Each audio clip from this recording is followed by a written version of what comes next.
is the best show on the air. The Wendy Williams Experience.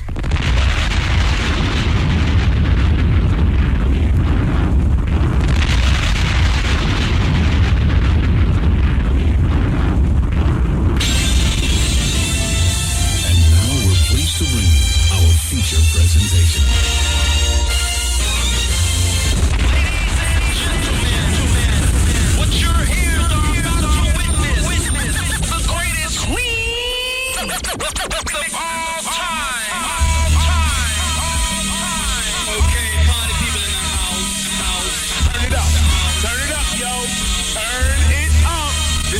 This is it. Allow me to reintroduce this representing from west to east. Just better get it right. Just better get it right. Y'all know the name. Wendy Williams.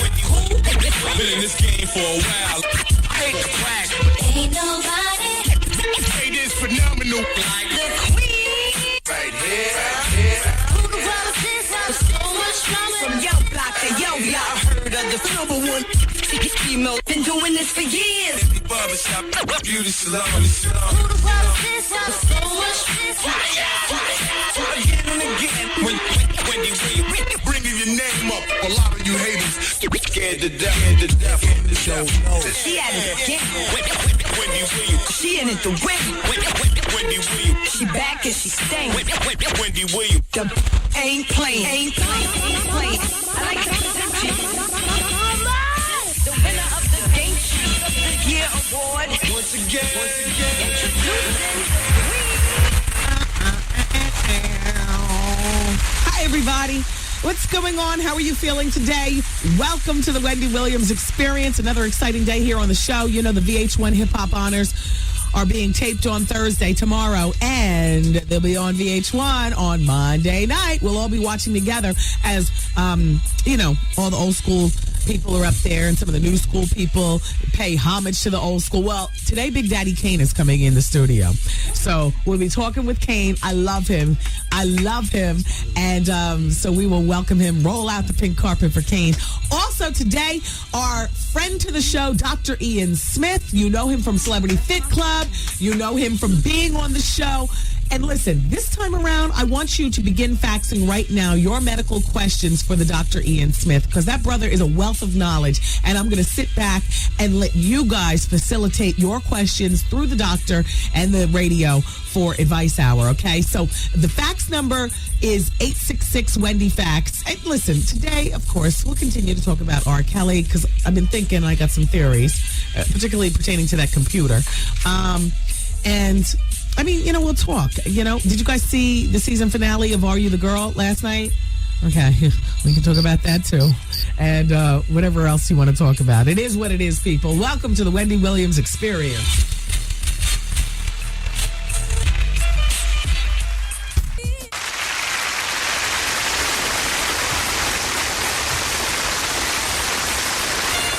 Ladies and gentlemen, it is with great honor and distinction that I introduce to you the queen of all media, Wendy Williams. Just give me a moment. If you give me 30 seconds, 99% of the germs on the microphone will be cleared off. I'm sorry. The Lysol just got in here. Hold on. Break. 20 more seconds. Talk amongst yourselves. Art, do something. Break for love.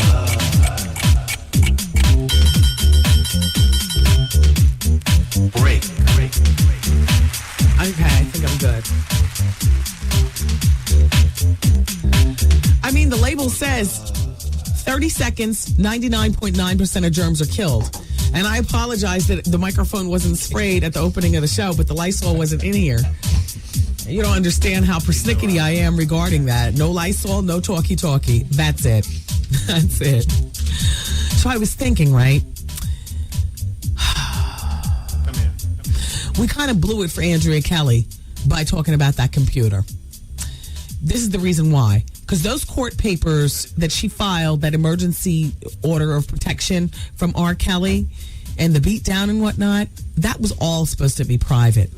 And he wouldn't have known that she was so focused on that computer if we hadn't said it. See, because he didn't get privy to those court papers. You know, when you file, the other party doesn't know what you put in the papers. You know, that's maybe when you file for divorce. That was just an emergency order of protection. She could have gotten back to the house under police escort, say, today, tomorrow, yesterday, and picked up the keys to her black Benz 2003, since that's what she wanted. By the way, didn't you think the Kells would have at least looked her out? For as scoundrelly as he is, he would have looked her out with the newest model of everything? 2003 Benz? Isn't that so regular? I mean, in terms of, you know, this Kells got money. But anyway, at least she could have gotten back into the house and grabbed her photos and her posters, since that's what she wanted, and the keys to the Benz, and then driven the Benz off, and she could have grabbed the computer and been off. And that would have probably had, maybe she wanted the computer. Me and Art were talking about this walking last night to the garage. It sounded crazy, right? Strolling the boulevard hand in hand. Exactly. Right, Art? The hard drive. The hard drive is what we were saying. Yep, the box. Yes. Art, have you noticed I'm using your microphone? Why is that? Oh, my gosh. Okay, that's it. I'm using the wrong microphone. That means another 30 seconds. Yep, that means another 30 seconds. Give me 30 seconds. Give me 30 seconds.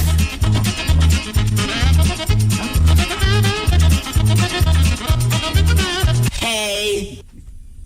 Keep it going. That's only 15. Okay. Only 50% of the germs are gone. I can talk to you from way back here. Yeah. It's a long one. Sam Fine is having his big party tonight. Yes. Sam Fine is to make up what Kevin Aucoin, or Coin, what was to the makeup industry, when he was alive. And I guess, even in his death, people remember and revere Kevin Aucoin as being this great makeup artist. So the RSVPs look like the who's who of the glamourati. They're going to be playing house music, which means that the party is going to be laced with the queens. Love that. And Naomi Campbell and Iman and all of those, models whose faces that he's beat all over the years are going to be there and stuff. I'm going too. It's a short party. It's like a 3-hour cocktail party. Yeah. So it's going to be great. The drinks. You look nice, too. No, I was on, I did Comcast earlier this morning. Oh. I had to do TV, and I also had to present, I went to the American Red Cross, which the building based here in New York, to present you all's pledge money to, just one of those big cardboard checks. I mean, you all actually send your own money, but I went over there also today. So, I have on a black pantsuit. I just, wanted to look the part. Yeah. Exactly. I learned a lot about the American Red Cross, too. I want to be doing more work with them. Not just when the disaster strikes, but in general. And I want to be able to put you guys on to what's going on. I left there with a plethora of information regarding the American Red Cross, who they are and what they do. Because they taught me a bunch of stuff, and I was only there for about 20 minutes. We were taking the publicity shots, with the big check and stuff. And then earlier this morning, I was on a show based out of Philly for Comcast regarding Lil Kim being in jail. And after I did the show, I was saying to myself, boy, it sounds really crazy. But, a lot of, I couldn't see exactly who was hosting it because I was via satellite, from New York into Philly. So I couldn't actually see who I was talking to. I was just in a room by myself with an earpiece in so I can hear them and, that green screen behind me. But I was saying to myself, they were saying, so what do you think will become of Lil Kim's career and so on and so forth? Almost like they were talking like Lil Kim is done. And I said, no, well, in actuality, Kim has been, repping hood ways for years. So this adds credibility to her talking about flipping keys, carrying guns, pulling the trigger of guns. You know what I'm saying? Fights. And all the mess that Kim's talked about all these years. Not mess, but you know what I mean. I said, this, in hip-hop, are you kidding me? Everybody's paying attention to Lil Kim right now. She's got about another 2 weeks on that. Then everybody will kind of, not forget, but just let her do her time quietly. You know what I mean? And then when she comes out, she'll have 30 days to recapture our attention. And it's going to start with the great look of the Edmonds following her around with the cameras. So she's going to, that reality series is going to kick in immediately. You know, she'll probably have a publicity blitz. But if she doesn't capture our attention in the first 30 days, then she's done. You know what I mean? So she's got a chance to be even better coming out than she was going in. But she's only got 30 days. Was I wrong in saying that? Don't you think 30 days? She's got 30 days upon, like she's got 364 more days left in. When she gets out, we're paying attention to her for 30 days. You know. She got to hit it hard. That's right. That's what I'm saying. She got to hit the streets hard. Yep. You know. Mm-hmm. At that point, it might be time for that Playboy pictorial. Yes. Follow what I'm saying, right? She get the reality series popping off. She needs to have sealed that deal already with VH1 or MTV or whoever's going to do it. So that very day or within that week, that reality series pops. You know, she needs to maybe, tour the... she needs to be doing the damn thing. Yes. So, you know. What was I talking about before I realized I was using the wrong microphone? Oh, the computer, the hard drive. Mm-hmm. Yeah, that hard drive. Yeah. Andrea Kelly, there's a lot going on in that hard drive, huh? Mm-hmm. I'm persistent. I can't lie to you. I called her last night again. Yeah, I called her right before I left the office. Art, I like to use the bathroom one time before we leave. Yeah. While I was in the stall, I dialed up her number again. Just to see if maybe, before I leave my recording equipment here, Trev Hollywood was in the other room, if she happened to have answered the phone, I could have been like, I'll call you right back. Yes. And then go in the other room and record. Because what's the point in having a conversation with her without, being able to play it for you guys? Dr. Ian's coming in today. You all, I know that you have a plethora of questions for the doctor, and I want to have you all in Advice Hour. Dr. Ian is our friend. He was here like 2 weeks ago, and when he left, all these faxes were sitting around asking for me to ask him about fibroids, for me to ask him about all kinds of stuff. So, it's your opportunity. He'll be in next hour. The show is really excited about Big Daddy Kane coming through. Oh.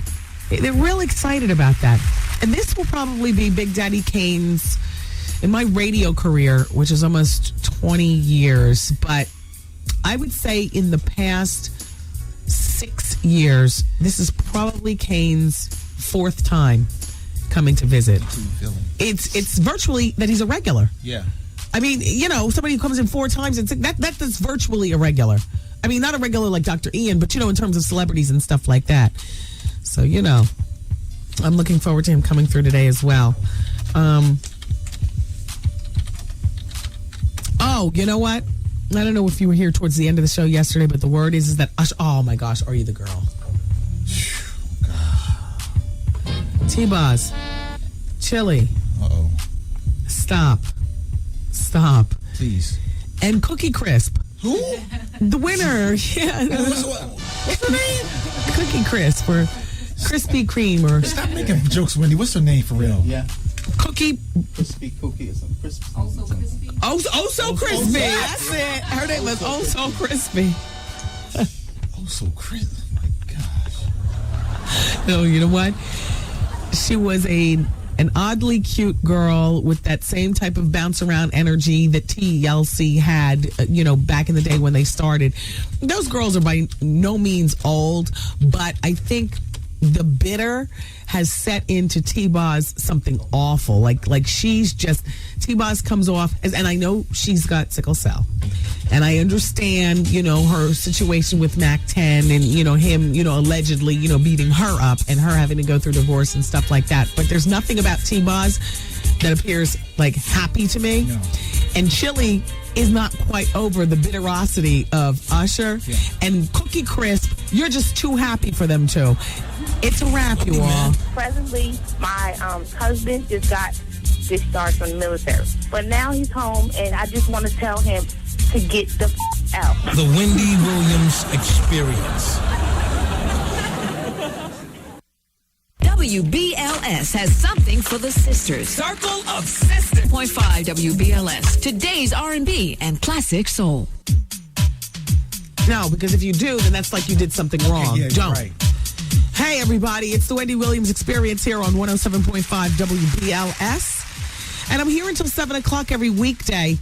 Then Vaughn comes on with The Quiet Storm. I want to talk to you about LA weight loss. All right. I've started having a little breakfast in the morning, which I stopped. Once I lost my weight on LA weight loss, I wanted to go hard to keep it off. But then I realized that, you know what? I read this article regarding breakfast for like the 100th time in my life. Don't you read those articles and still feel if you skip breakfast, you're going to lose more weight? So I started off my morning today with some vanilla yogurt, fat-free, with some raspberries in it.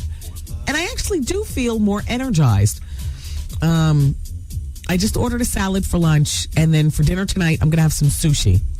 And I like the sushimi. That's what you call it with no rice, right? Sashimi. Because, there's no rice. I'm a carb lover. I love sweets and like that. And I still, even though I've lost my weight, I follow the LA weight loss lifestyle. LA Weight Loss provides you with a one-on-one weight loss counselor. If you are ever in a wonderment, if you're ever in wonderment regarding, what to do while you're on the weight loss program, if you ever want to vent about how you're handling your weight loss or how you're handling your new life, because I got to tell you something. For people who want to lose like 30 and 50 pounds, that's virtually you becoming a new person. And all of a sudden, the opposite sex is looking at you in a way in which maybe you've never been looked at in your life and you're a little uncomfortable. You understand? You might want to talk to somebody about this. Your girlfriends are hating. Your mother doesn't quite understand because she's not a modern now woman. Your LA weight loss counselor understands. I know my weight loss counselor, Diane, she had lost 80 pounds on LA weight loss, so she knows the gamut of emotions from what it's like to be 80 pounds overweight to what it's like to lose weight and all of a sudden see life in a totally different way and have life see you that way. It's a wonderful weight loss program. I recommend it to anybody wanting to lose weight, whether it's 15, 50, or 150 pounds. LA Weight Loss is for you. They've got hundreds of locations around the country. There's bound to be one within your convenient zone. Call 1-800-448-TRIM. It's 1-800-448-TRIM. Thank you so much, LA Weight Loss. Hey, who wants to win some passes? Okay, well, it's the big talked about play. It's called Orgasms, and it's at the Soho Playhouse. Okay, so now your tickets for the play are going to be next Thursday, September 29th. But guess what makes this little prize package that I'm giving you even more special? I am hosting a meet and greet before the show. It's a pre-show reception meet and greet with me, Wendy Williams. Yes. And I'm dragging Artie, and I'm dragging, the characters in the show. Goose, if you want to come, Shaylin, Zoe, whatever, if you want to actually see, the people who make this show happen. Because even though my name's on the marquee, I couldn't do this by myself, not at this point in my life. It's become too big. Bigger than just me being able to come in here and crack the mic. So this is all going to be going down on Thursday, September 29th. Come on, it's drinks and hors d'oeuvres before the play. Then you'll go inside and sit down at the oh-so-chic Soho Playhouse and see one of the most talked about plays of the year. It's called Orgasms, the play. Just the name alone is exciting, isn't it? Okay, so this is for, of course, adult people. Caller number 10 right now wins those passes at 866-GET-WENDY. 866-GET-WENDY, and see Orgasms the play and join me and my band of merry men for the meet and greet next Thursday at the Soho Playhouse. It's going to be right after work for us. So, I'll see you there. That would be, around 7 o'clock. By the way, Big Daddy Kane, for some reason, just canceled. Now, I know it has nothing to do with hate or anything like that. Maybe he's busy. Maybe he's getting fitted for his clothing. I have no idea. But he just canceled today. So, no Big Daddy Kane. I'm sorry. Yeah. Well. It's the Big Daddy. Yeah, I know. I'll see him tomorrow night on the red carpet. I'm working the red carpet for Wendy Williams is on Fire. By the way, you guys, the new season of America's Next Top Model premieres tonight on UPN. Don't forget to watch it and then lock into the experience tomorrow. And I'm going to ask you a quiz question regarding America's Next Top Model tonight. I'll ask you the question tomorrow, and if you call and then you guess correctly, you will win a CoverGirl Fall Collection gift pack and qualify for a trip for two to the America's Next Top Model finale party in Hollywood. that? Oh, that has you written all over it, right? Yeah, of course it does. So, in conclusion, it's America's Next Top Model tonight on UPN. LA Weight Loss is the best weight loss program, and caller number 10 wins for Orgasms to Play. I think that I've said enough, and so we'll keep it moving. It's the Experience until 7 on 107.5 WBLS. Catch this flashback. You know, I act out all the skits in the studio. It's crazy. Did you see me looking at the buttons? Yeah. Like it's world. We have a ball with the buttons after hours. I have a ball with the buttons after hours, too. Every conversation I have in my head, there's a button going off. We did your whole life story one day. You did? Yeah. Yeah. Do you have it in there? No, I'm going to do it live. Oh, okay. Oh, gosh. This is me growing up in Ocean Township. Then...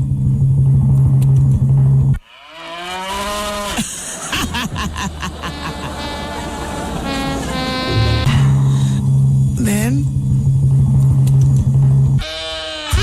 I was a college intern and nobody cared. Then what is that? That's Kev. Oh yeah, okay. Enter Kev. Okay. Oh, yeah. Oh yeah, okay. Then and baby makes 3. Mama! Oh, okay. What else? Okay. Thank you, New York. Oh, you are fantastic, Thank you, Wendy. Mommy. You will always be my special star. And I finally begin to get a bit of what I deserve after a long, hard career and finally get my parents' approval. Got it. This it right here. Miss a day, miss a whole lot. Coming through your speakers, boy. It's Wendy, man. Alrighty, everybody, keep those faxes coming because Advice Hour is coming up next hour. Dr. Ian Smith will be in here. He will be able to help you as best he can navigate your way through your health questions. So, ladies and gentlemen, I urge you to fax at 866-WendyFax. Also, the doctor is going to be in the studio for your phone calls as well in just a few moments. It's Dr. Ian Smith. Dear Wendy, regarding TLC, it's definitely a wrap for them. The pretense of the show was so stupid. They picked this girl, why? To perform once with Chili and T-Boz, sing on a recording of the song they performed, and that is all. It is not a regroup TLC. After their little television concert and recording, it's a wrap. And it's a wrap for Oh So Chocolate as well. That's from D across the street. By the way, who was the corny host? Okay, who was that man? I want to call him the bootleg Ryan Seacrest, but, you know, my feeling is that even Ryan Seacrest doesn't do Ryan Seacrest well. Who is that? And what was up with T-Boz mullet? What did you see? Shaylin, did you see the show? No, I've seen it once before. No. She had all different hair last night. No. Oh, wait, here's something from somebody.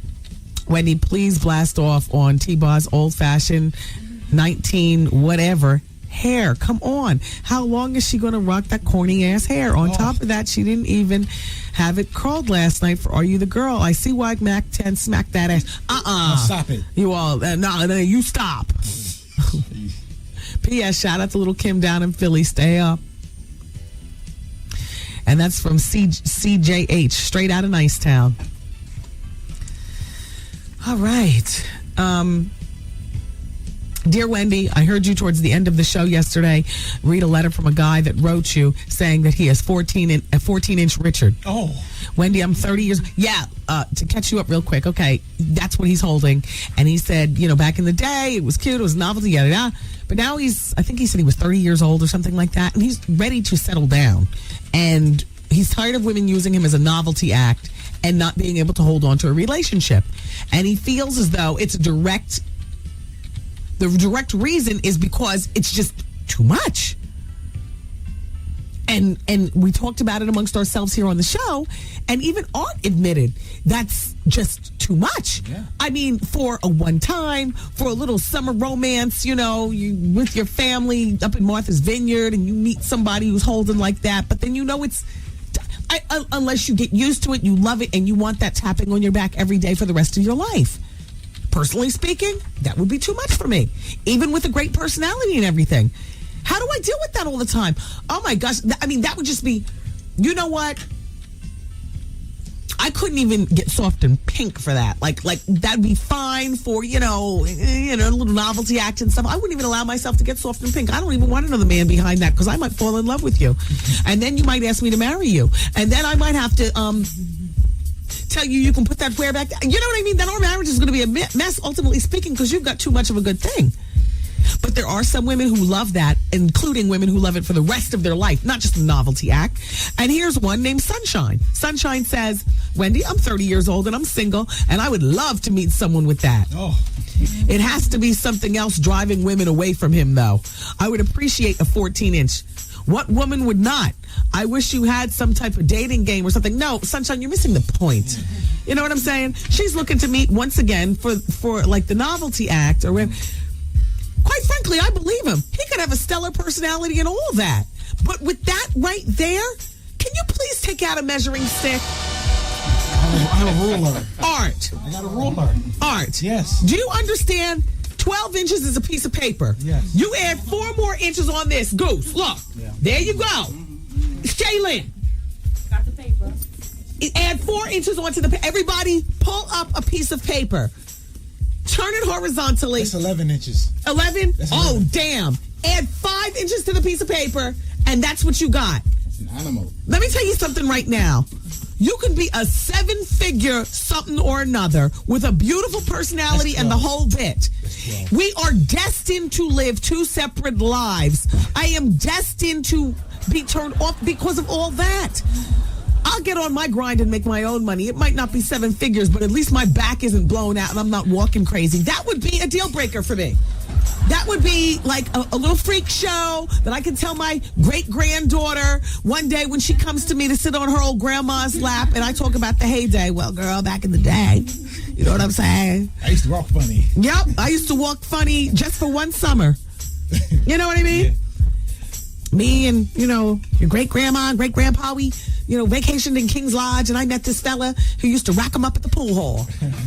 He was a lifeguard at the resort for the summer. Look at that, Art. That's 12 right there, yeah. I said, and look, I'm adding, 2 more inches. Yeah. Oh, that's right, 2 more inches, not 5 more. What was I doing? Point is that this is too much. This 12 is too much. Yes. Yes. Art. That's crazy. Do you think that there's a personality flaw in him, or is this enough? No, it might be, I don't know. That's just crazy. This is enough. Yeah. Shaylin, is this much. enough, or do you think that there's a personality flaw in him? That's it. I think Goose. that's what it is. That's the problem. Goose.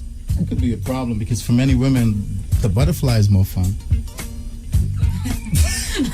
What the hell's a butterfly? I have no idea. I'm learning. It's a toy. You mean the rabbit? The rabbit? This is a butterfly. Oh, they're onto something new over there. All I'm saying is that he can have a beautiful personality, a beautiful car, beautiful income, beautiful education, beautiful everything. At the end of the day, this is a monster. Yeah. And I'm not dealing with this. So we can have a summer fling and I'll get what I can out of you. You buy me, some rocks and take me to Tahiti and whatnot. But I can't deal with this all the time. We can't even live together. Because you be tapping me on the back with this monster, 4 nights a week. What? What? It's crazy. Please. That's too much for a man to have. That's what I'm saying. That's why I asked you. Isn't this too much? I don't want that much. I ain't even got half that.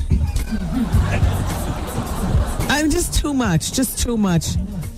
By the way, be on the lookout, everybody, for Dave Chappelle's Block Party on DVD. I was telling you, I think about that last week, but I wanted to remind you. I still don't have a launch date for it, but, that's when he recaptured the Fugees, reunion in Brooklyn, and Kanye West is there and everything like that.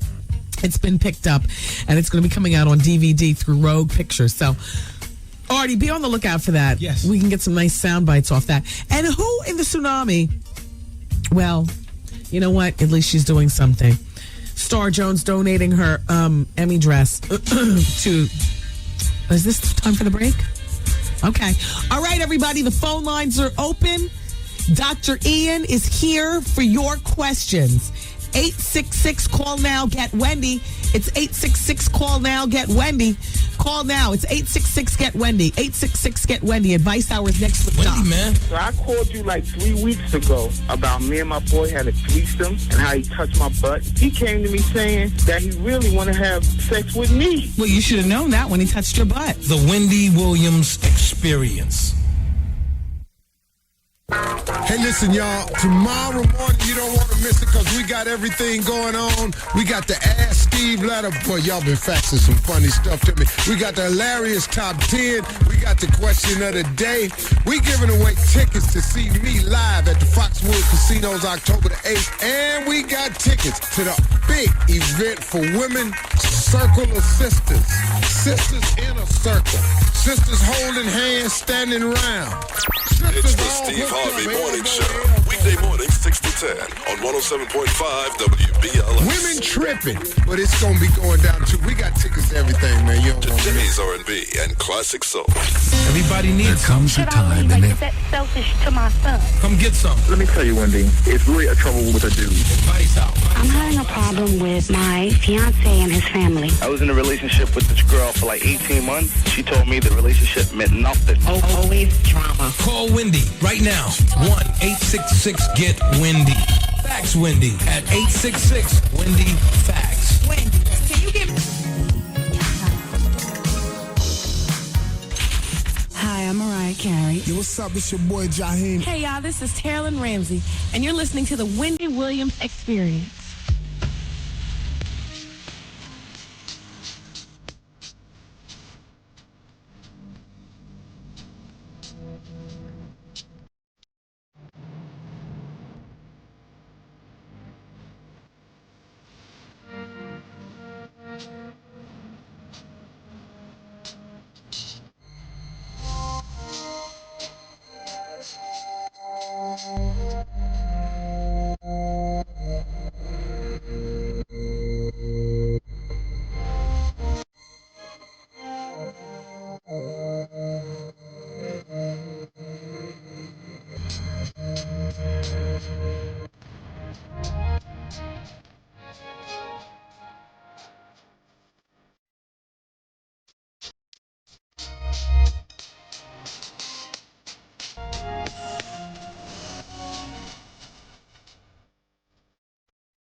Yo, did you catch this flashback? Wendy Williams and Chris Rock. You know, I want to tell all the celebrities out there, just come on to Wendy Williams show. She's going to ask you the tough questions. But is it so bad, Chris? You just have to, you have to maintain your poise. Yes. And just answer them. And she will move on. Yeah, you see? But if she senses fear or indecision, you are all over. Swoop down is what we call that on the show. That's when, a swoop down is when you get somebody in here under the premise of doing one thing, which is to talk about the movie. But you swoop down, and ask them a question about, something else. Well, I'm a professional actor, too. Okay. So, you know how to act your way out of that bag. I can act my way out of it. This thing right here. Miss a day, miss a whole lot. Coming through your speakers, boy. It's Wendy, man. It is Advice Hour on the Wendy Williams Experience. Dr. Ian Smith is here. He's author of The Take Control Diet. And let's go to the phones. Hello. Hello. Hi, it's Advice Hour. I'm Wendy, and Dr. Ian is here too. Go ahead. All right, I had a question. I took a pap smear over the summer, and the results came back negative. And it said something about that I had to take a colposcopy, and I had low-grade lesions. I'm not sure what it is. I'm kind of worried. Right. But I tried looking on the internet. It's not really telling me much.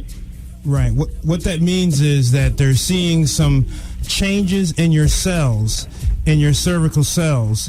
And while the pap smear is saying that it's negative, because they're seeing these early changes, they're called morphological changes in your cells, they want to take a further look at it. And so that's why they're suggesting that you undergo a colposcopy. And it's quite a common situation. I mean, it's nothing to get concerned about. Is it a day procedure at the hospital? Oh, yeah. In and okay. out. All right. Good luck, honey. Take care. Bye-bye. Thank you. Bye. Hello. Hi. It's Advice Hour, and you're on the radio with Dr. Ian Smith. Hello? All right. Hello? Hello. Hi, you're on the radio with Dr. Ian Smith. Go ahead with your question. Hey, Dr. Ian, how you doing? All right, my man. All right, I got a question for you. Did you ever hear anything called irregularities in your sweat glands that cause boils? Oh. Do you understand what I'm talking about? I hear you. But it's typically not the sweat gland it's not an irregularity in the sweat gland that is causing that. Where exactly is this? Ew. I get them under my arms. Oh. Right. And do you have problems with ingrown hairs, maybe? Okay, and that what makes it cause like a boil. Right. What happens sometimes is, especially if African Americans, because our hair is so curly, that the hair will actually grow underneath the skin and back into us rather than out through the skin. You know what? Pick up a pair of tweezers and a big magnifying mirror and see what you can do at home. That's right. Nurse Wendy. Yes. And don't forget the alcohol after you get it down. Okay, now what if it keeps coming back, like in the same spot? You need to go see a dermatologist then. Yes. All right. Thank you for calling. Bye-bye. Oh, by the way, don't forget to put the lighter to the tweezers to sterilize them before you put them under there. You do that old-fashioned stuff, but you're right, though. Yes, of course. Hello? Hello? Hello? Oops. Hello? Hello? Hello? Hi, you're on the radio with Dr. Ian Smith. It's Advice Hour. Go ahead. What kind of advice do you give? Well, he's a doctor, and I asked you to call if you had a medical question. Oh, sorry. Okay, bye-bye. See you. Hello, hi, it's Dr. Hello? Hi, it's Wendy. Hello? Hello, Dr. Smith is here. It's Wendy. Hello? Yes, hello. Hi, Wendy. Hi, go ahead with your question for Dr. Smith. Okay, my question is, I've been working out, I've been really committed to it for about the last, I say 5 going on 6 months.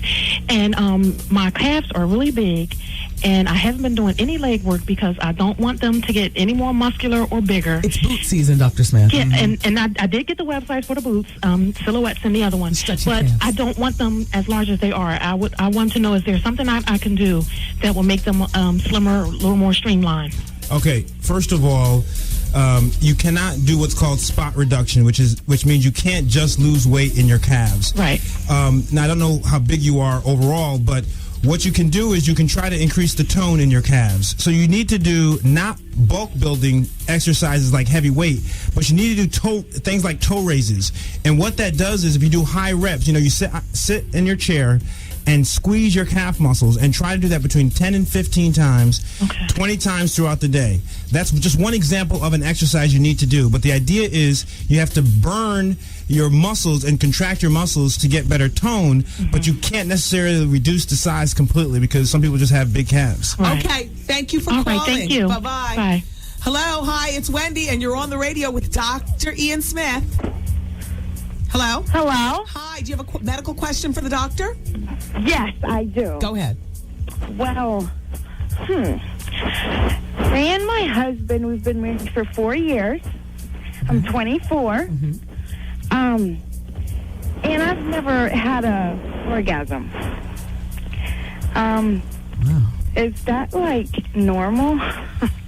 Well, there is no such thing as normal when it comes to orgasmic activity per se and sexual activity. It's very idiosyncratic. I will say that you are out of the range of what most people experience. And I'm going to ask you a question. Don't be offended by it. But Are you able to bring yourself to orgasm? Yes. You can? Yes. Okay. So the issue may be, sometimes, women do not have orgasm with just kind of straight intercourse. I mean, there are a lot of variables that go into it. You need to try to, first of all, experiment with different positions. Let me finish. Experiment with different positions. Also experiment with different types of foreplay because that also builds up to the orgasm. Right. And then you yourself may actually have to show him how you do it by yourself and to begin that process and then engage in intercourse. Yeah, in other words, you guys need more communication and whatnot also. Absolutely. In order to make that happen. Thank you for calling. Good luck. Let's get to somebody else. Hello, hi, it's Wendy. It's Advice Hour, and you're on with Dr. Ian Smith, who happens to be the author of The Take Control Diet. Wow. Yes, hello. Hello. Hi, it's Wendy.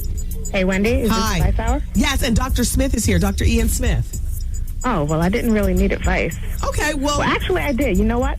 The Hollywood teeth thing, I wanted to ask you about that. What is that exactly? Is that like veneers? I'll be honest with you. It's a temporary set of teeth that make you look like Jerry Lewis. and you'd be better off.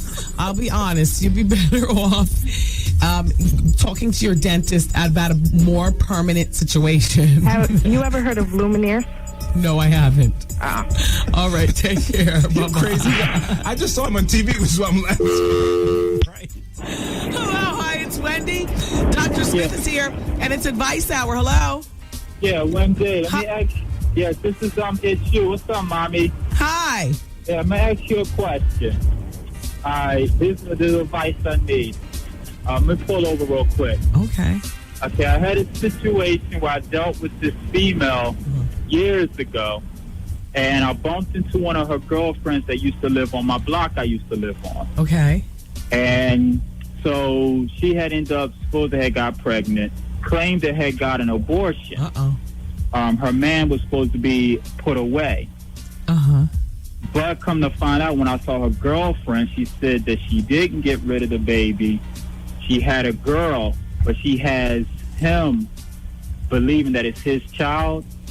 Now, I already talked to my wife about it, and the thing is, I want to know, is that my daughter? But at the same time, how do I approach that situation? Because if she done got married to the man, I don't want to run the risk of, messing up their marriage. But at the same time, I want to know if that's it's not even a want, that's a need.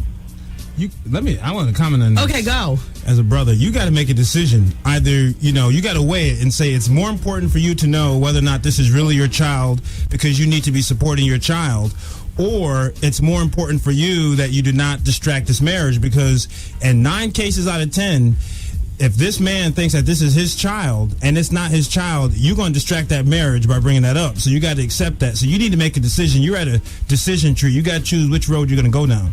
I mean, I want custody if that's my daughter. Oh, my gosh. You're about to blow up the spot. Because it's like, I come from an old-fashioned home. I have children. They live with me. Well, you need to get an attorney then and pursue this situation. But one more question. Were they married when you were with her? No. Oh. We was young. We was like... That's different then. That's different. You need 16, to get an attorney. You need to get 16, 17. Yeah. The thing is now, I'm 32.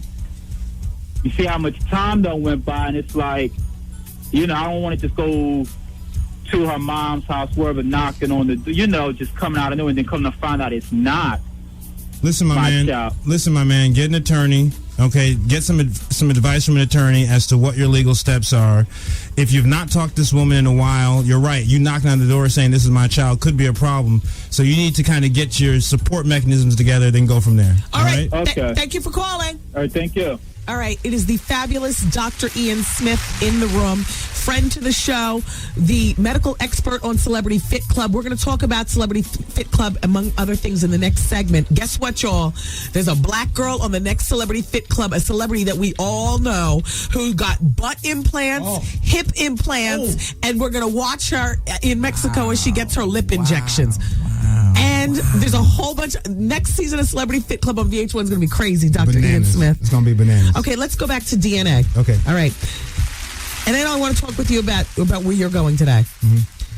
Dr. Smith, I always say steal DNA if they don't give it to you. Now, relating to that man who was just talking, if he wants to find out if it's his daughter, can he steal her DNA? How do you steal DNA? Okay, the first thing to do, of course, is not try to steal it. Okay. I mean, try to do it in the diplomatic way. Well, that's not happening. This is the Wendy Williams Experience. Exactly. Okay. So let's say you have to get DNA from someone. Yes. Now, this is, Dr. Ian Smith is not telling people to go do this. And neither am I. I'm saying if someone were to try to need this kind of situation, you would get it from the toothbrush.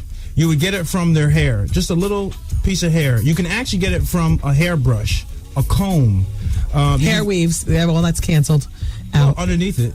And you also get it from, like, clothes, because you don't realize it, but your skin is flaking off all the time. Oh, my gosh, this is so brilliant. So there are tons of ways to get DNA from people without being very obvious about it. So, my gosh. Now, with the baby, can you take a dirty diaper and match it to his toothbrush? Not the diaper. The diaper possibly, but not the bad stuff in the diaper, but the skin. Okay, what about drool? from the baby? Saliva. How long does the saliva live before it dies when you get it to the factory? It all depends, actually, but it should still be in liquid form. I mean, you should try to preserve it in liquid form before it dries. So you need a decent amount that will work. Even if it dries sometimes, if the proteins haven't denatured, which means they haven't broken down, then you could still possibly get some genetic material out of there. Okay. Dr. Ian Smith is going to a funeral of a 42-year-old woman today. I want to start this story. We're going to continue it in the next break. Tell, Dr. Ian. Her name is Tracy Mitchell, and she is the sister of my best friend, Ron Mitchell. Very well-known family. Father is Bert Mitchell of Mitchell Titus, the biggest black CPA in the country. But Ron, Tracy, and Robin are sisters and brothers, and Tracy just was having dinner last Saturday, was not feeling well. She was having breathing difficulty, told her friends, I'm not feeling too good. So they said, well, you better get home. And within the time she made that declaration that she wasn't feeling well, to within 6 hours, she was on a respirator. And it was just tragic. She was not sick. You know, she was normal, healthy. Tracy was very social. I love Tracy. And normal weight? A little overweight, but not nothing, not obese. No, nothing. As a physician, there was nothing in Tracy that I would say this would ever happen. I mean, it was so sudden and so tragic and very rare. I just don't know what could have done it. I mean, it's awful. However, I'm going to her funeral today. The key is from that, people need to go and have regular checkups. I'm not saying Tracy didn't have regular checkups, but you never know what's brewing. That's 42. Inside. That's a young woman. Oh, she was at her prime. And she had good health insurance. She comes from good stock. I know her health insurance was good. She's got good everything. Intelligent, lawyer, went to Duke. Wow. Big family. Anyway, I love you, Tracy. We miss you. All right, more talk with Dr. Ian. We talk more about those health checkups. You mentioned something about birth control behind the scenes. I want to talk with you about fibroids. We're going to address a few faxes. We're seeing if we're going to fit all that in. We've got to talk about season 3 of Celebrity Fit Club. It's Dr. Ian Smith, everybody. Keep it where you got it. It's Wendy, man. My boyfriend and I have been dating for like about 4 months now, and first time we had sex, he could not get it up at all. Maybe it's drinking. Is he a drug user? Does he take any depressants or anything? No, nothing. Maybe it's how you doing? The Wendy Williams Experience. Hey, listen, y'all. Tomorrow morning, you don't want to miss it because we got everything going on. We got the Ask Steve letter. Boy, y'all been faxing some funny stuff to me. We got the hilarious top 10. We got the question of the day. We giving away tickets to see me live at the Foxwoods Casinos October the 8th. And we got tickets to the big event for women, Circle of Sisters. Sisters in a circle. Sisters holding hands, standing round. It's the Steve Harvey Morning Show. Weekday mornings 6 to 10 on 107.5 WBLS. Women tripping, but it's going to be going down too. We got tickets to everything, man. You don't want Today's R&B and classic soul. And it's the Wendy Williams Experience. Dr. Ian Smith is in the studio, and you were just making me gag regarding the new season of Celebrity Fit Club, of which, right now it's New York, New Jersey, tri-state. We got to re-talk about this in our next national break, but I can't wait until then, so let's talk now. First of all, Countess Vaughn is only about 4 feet 11. 4'11". What is she doing with hip implants and booty implants? She was already compact and a little chunky. Right. I mean, she was always on the verge of being fat. Too far on the other side. Exactly. Yes. And, I think it's one of those things where, when you grow up as a child actor and actress, people see you kind of, her role is that little cute kind of cherub role. with the voice. She's a grown woman with a child and a husband. She wants to be sexy now. She wants to be in movies. And so then why wouldn't you do the opposite, which is get liposuction in your waist to within an inch of your bones? Because she's a sister and she thinks that she needs to have, the booty behind band and the hips and the curves and the...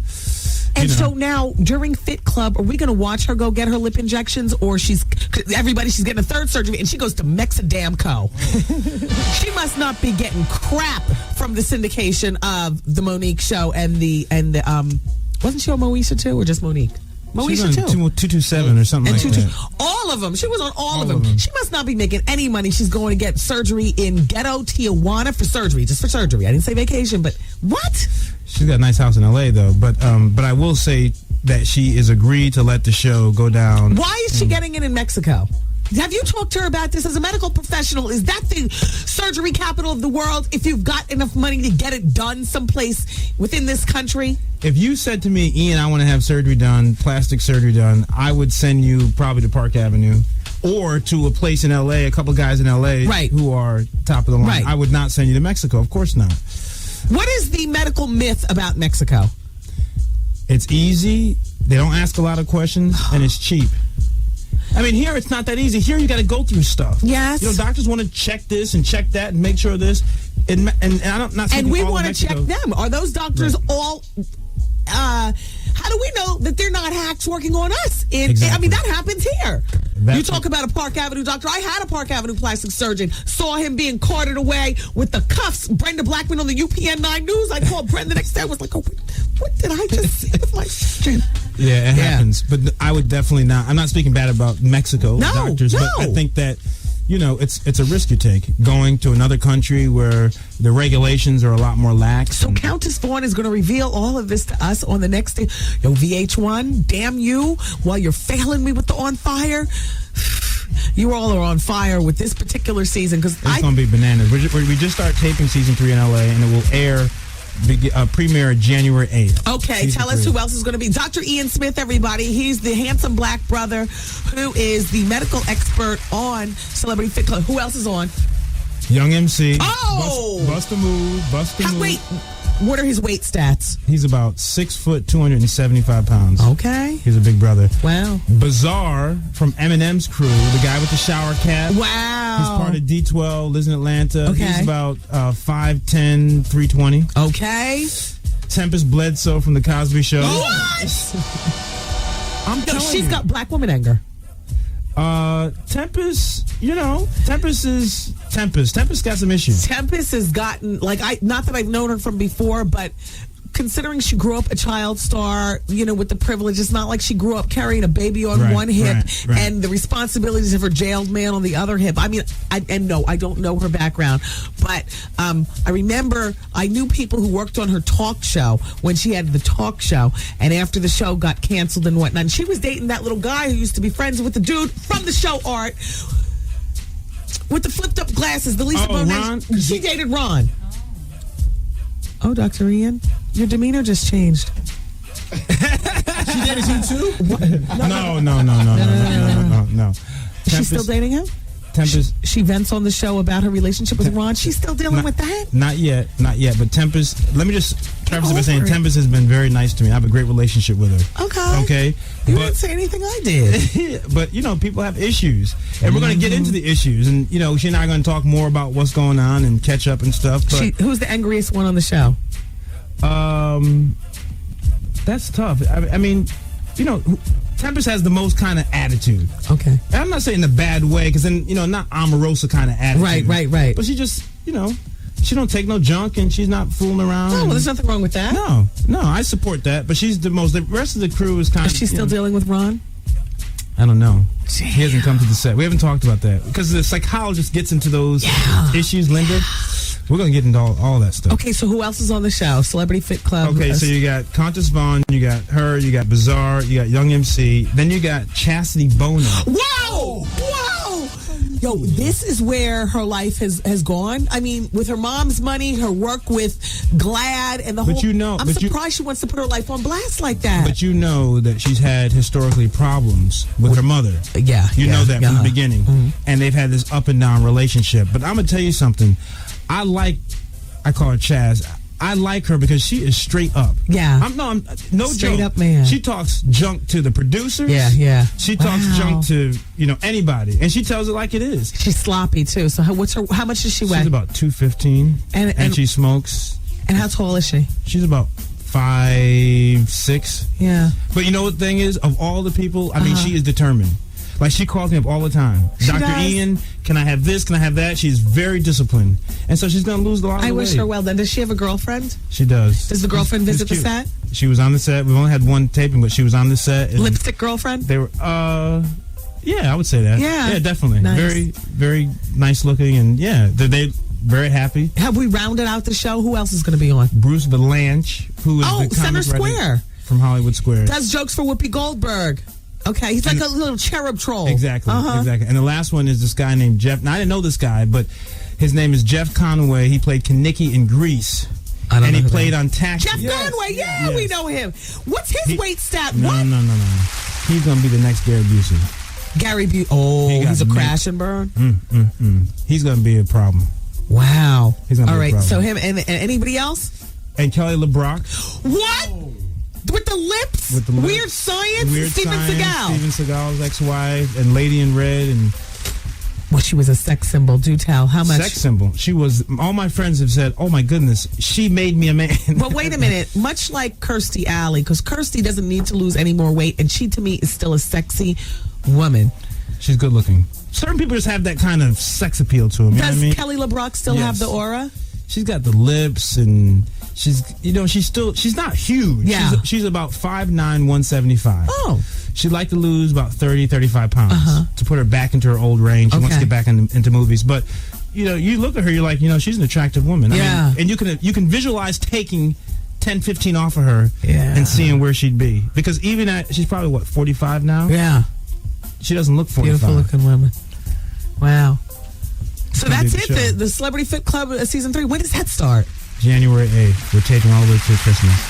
We have to wait until then? I know. But I'll come and give you guys little... Do me a favor. If any of those people, namely Countess, try to convince her to want to come on the radio show. Of course I will. Do some press. And also Vanessa from the Cosby Show. Tempest Bledsoe? Yeah. Yeah, no. I'll definitely... I wouldn't mind talking to any of them, but, young MC, listen, drop my name around the set. For 50 cents, I will be your conduit. I'll be your booker for 50 cents of booking. Yes, there you go. 50 cents and a turkey sandwich? No. Oh. Chicken sandwich. Oh. Well, wait a minute. What's wrong with turkey, doctor? I just like medical chicken, minute. Oh, shoot. All right, everybody. Keep it here, everybody. More with Dr. Ian Smith as Advice Hour continues. But I want to remind you that this Friday at noon, Mark Jordan and the WBLS Street Team are going to be at the IKEA 100 IKEA Drive in Paramus, New Jersey. Wow. It's going to be a smoking season. That's worth TiVoing. Yes. Or whatever you all do with those TVs of yours. 100 IKEA Drive in Paramus for the IKEA mattress event. Get 20% off any spring mattress at $99 or more. That's Friday at noon with Mark Jordan at IKEA in Paramus. All right. We're going to continue with this line of action, and Advice Hour continues. I'm going to go blow my nose. It's 107.5 WBLS. Apply.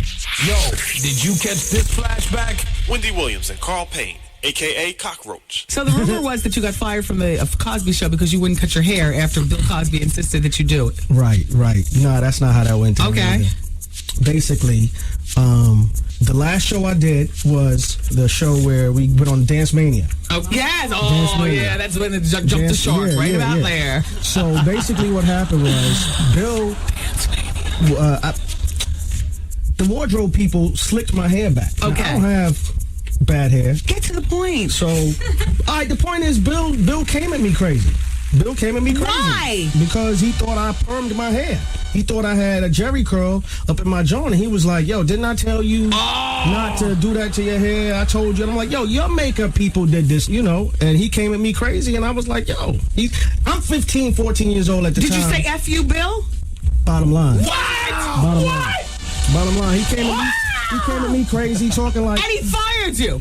Yeah. Kaplaka, wow. That was it. What'd your mom and dad say? You ruined the best. Nah, they was like, F him. This it right here. Miss a day, miss a whole lot. Coming through your speakers, boy. It's Wendy, man. All right, everybody. Dr. Ian Smith is in the room. Don't be nervous. He is friend to the show. He was just here about 3 weeks ago. We'll have you back in another 3 or 4 weeks. We love you, man. His book is called The Take Control Diet. Dr. Ian Smith, you know his face from Celebrity Fit Club seasons 1 and 2, as well as other stuff. I mean, The View, NBC Today Show. That's right. Tab is smiling. A black man with a degree in doctordom. What's your degree in?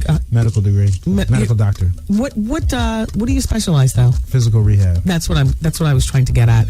But you know a bit of this and a bit of that, and you're good for this show, and I like having you here. I'm a regular person. Yeah. All right. So first, let's review who's going to be on the 3rd season of Celebrity Fit Club. So there are 8 celebrities. You have Bizarre from Eminem's crew and the band, rap band D12. Young MC who sang "Bust a Move." Tempest Bledsoe, who was Vanessa in the Cosby Show.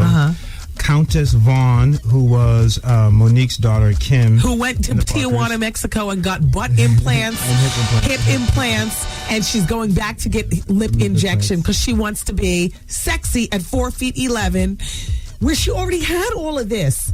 She has some action already going on. Yeah. But that's to be continued. We'll see what How much does she weigh at 4'11"? About 135. Doesn't sound like a lot, but 135 for 4'11" is that's a lot of weight. That's a lot. And then we have Bruce Valanche, who was the comedy writer, Central Square of Hollywood Squares. We have Kelly LeBrock, who was from Weird Science, Lady in Red, Steven Seagal's ex-wife. Yes. Chastity Bono. Wow. Sonny and Cher's That's daughter. big. And our last person is a guy named Jeff Conway, who was Kaniki in Grease. He was Tony Danza's friend on Taxi. Right. He was the other hunk on the show. Exactly. Exactly. Very nice. I would love to talk more about that, but we only have a small break. I want to talk to you about Big Richards. Right. Do you understand what I'm saying? I hear you. Dr. Ian was on his way into the radio station today when he heard us talking on the radio regarding the man with the 14-inch Richard. And I was just saying that is an absolute deal breaker. Now, I've got a plethora of faxes that I haven't had a chance to go into, but is a woman in any particular danger about dealing with that day after day after day after day? Well, I think you know, that's what it sounds like probably. But no, seriously, I think that from a female standpoint, you know, people's anatomies have to match. There's some women who have smaller cervices, smaller uterus. I mean, they have smaller anatomy. But we can all carry a big baby? That's different, though. Okay, talk, doctor. It can grow to carry a big baby. Right. But when you're having intercourse, you know, you're not growing in that department. Yeah, something is jamming you. So the issue is, you know, some women that will not fit, or it'll be very uncomfortable. I mean, you know, also, by the way, the bones of the pelvis, the way the pelvis is aligned, that could be a problem. So while some people may be laughing about this kind of situation, or some guys may think it's cool because, you know, the manhood in America is how big is your Johnson. But the real issue is that there are problems. I mean, there are compatibility issues. He could have his own problems for other reasons, too, by the way. What do you mean? Well, it's not always beneficial to have such a large organ. Why? Well, because it's sometimes easy to injure. What do you mean, Doc? You mean like you can bend it and break it? No, but I mean not necessarily during intercourse, but just kind of, you know, it's always there. I mean, it kind of hangs. It's not supported very well. It's flaccid, yeah. I mean, there are a lot of issues with it. So if this is a serious caller, which we will think that everyone's calling us very seriously. Yes. I feel for the brother, if it is a brother, whoever it is, I feel for him. Got to be a brother. It got to be a brother. Or some brother blood somewhere in there, right? But no, I feel for him. But, you know, it's tough. I mean, you got to find the right woman who understands that it's not just a novelty. He's tired of the freak show. He's ready to get married. And he wrote in yesterday saying that, you know, it's not cute anymore, and he's upset about it and wants to hook up. Doc, one more thing for today, because we only have a few moments. As it relates to your friend's sister, who you're going to the funeral today, we talked about birth control behind the scenes, and I want you to talk about birth control, blood clots, and fibroids if you can, if that's too much. Not fibroids, but let's talk about birth control. Okay. I mean, first of all, contraception in the form of birth control pills has been very effective. Thank goodness we actually have that, despite what some people argue about contraception. It's very important to have this contraception. One of the problems, however, which people don't often hear or don't remember or don't experience is that it could increase your risk for blood clots. When you take it over a prolonged period of time, it increases your risk for forming blood clots within your vessels. Birth control pills. Birth control pills. Now, it says it on the package or the insert. The good thing is it doesn't happen very often. Out of 100% of the time, what's it? Out of 100 people, it may happen less than, you know, one person. Oh, okay. Yeah, it's very small. But the key is that you have to be aware of it.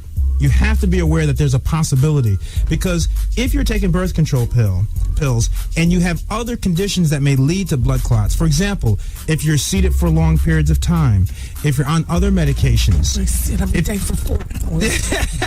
And you got to do your toe raises. Now you got to stand up, do your toe raises, long flights, other things on top of the birth control pills. Get up, Art. Okay. Come on, Art. All right. Art is skinny though, but anyway, so those are, you got to be careful. Other medications. All of a sudden, he's trying to say, no, Art's a rail. See, no one sees Art. Everyone hears Art. He's very thin. Go ahead, doctor. But Go anyway, ahead. you got to be careful when you're taking birth control pills and other risk factors for blood clot. I'm not saying that that's what has happened in this case, but what it does is it at least brings into the dialogue that women should be aware of that risk. Can you get a full body scan to see if you have clots anyplace? It's interesting. You can do full body scans, and the scientific community is mixed on this. I'll tell you why. If you do a full body scan, yes, you are very likely to pick up things that may look like problems and really aren't problems. Okay. And if you do pick up something that looks like a problem, then now you got to go through all these investigative procedures, and so the jury's still out. We need the kind of full body scan, we'll get it one day, where you can actually have a greater accuracy, what they call specificity, that really is something. All right, we have like 10 seconds left on the show. We need you back here in another 4 weeks. I'm the regular. I keep coming back. I love you. It's Dr. Ian Smith, everybody. And he's a regular, so we'll talk to him again soon. Thank you. All right. Boyfriend for 14 years, but he's so lazy. It's driving me nuts. I can't take it. It's driving me lazy. I went away for the weekend. I left dishes in the sink. I came back 2 days. They were still there. He don't sweep the floor. Dust can pile up on the computer. He does absolutely nothing. He does nothing. The Wendy Williams Experience. Yo, did you catch this flashback? Hey, Wendy. Hey, sir. Listen, I'm a foster child. Let me start out by saying that. I'm 32 years old. I've been with my girl for 8 months. I never met her parents. Never met her family. I met them last night. Her mother is my birth mother. Shut up. Because if this was a fact, I wouldn't read it. I think you were lying. No, I'm not. Okay, so in other words, you all are half brother and sister. Have you had sex with her? Yes. Oh, exactly. Look, did she go down and give you a professional? Come on, Wendy, yes. Oh, my God. You got beat off by your sister. Yo, did you go down on her? Yes. Oh, Lord. You've been with her for 8 months. That's a lot of sex. Yes. Oh, damn. So what is your question to me? I don't know, man. It's a rap, you freak. This thing right here. Miss a day, miss a whole lot. Coming through your speakers, boy. It's Wendy, man. Okay. Yeah, everybody, it's Wednesday. The Wendy Williams Experience is in full effect. Artie, don't forget tonight, we've got the Wendy Williams Comedy Experience at the Laugh Factory. Oh, yeah. Kate Moss has lost her Burberry contract, her H&M contract, and her Chanel contract due to her cocaine use.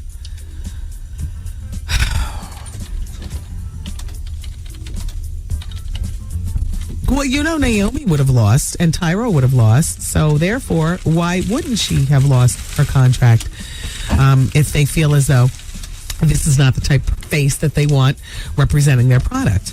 In the meantime, Britney Spears is saying she will never have another child. If Kevin Federline wants more children, they will adopt. But she's not doing it again. She's worried about her inability to lose the weight and whatnot. So she says the pregnancy was a nightmare. She told Kevin that she's not going through it again. But that's also postpartum. Postpartum. She saw herself in the mirror and she felt as though she'd never get her sexy curves back again. And Britney's friends pointed out that if she had 3 kids by cesarean, she'd have a hard time hiding the belly scar in her skimpy outfits. Dermablend. That's white people too? Yes, they have Dermablend for all complexions.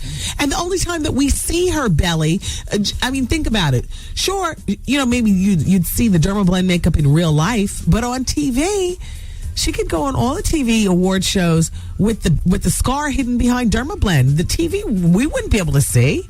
Dermablend, stop getting paranoid. Just calm down. Let that postpartum go away just a little bit. And Martha Stewart, she's making ponchos for everybody now. Are her ponchos really a big hit, or just the one that she got from her fellow inmate that made that one worth so much money? They ended up auctioning it off for $375,000.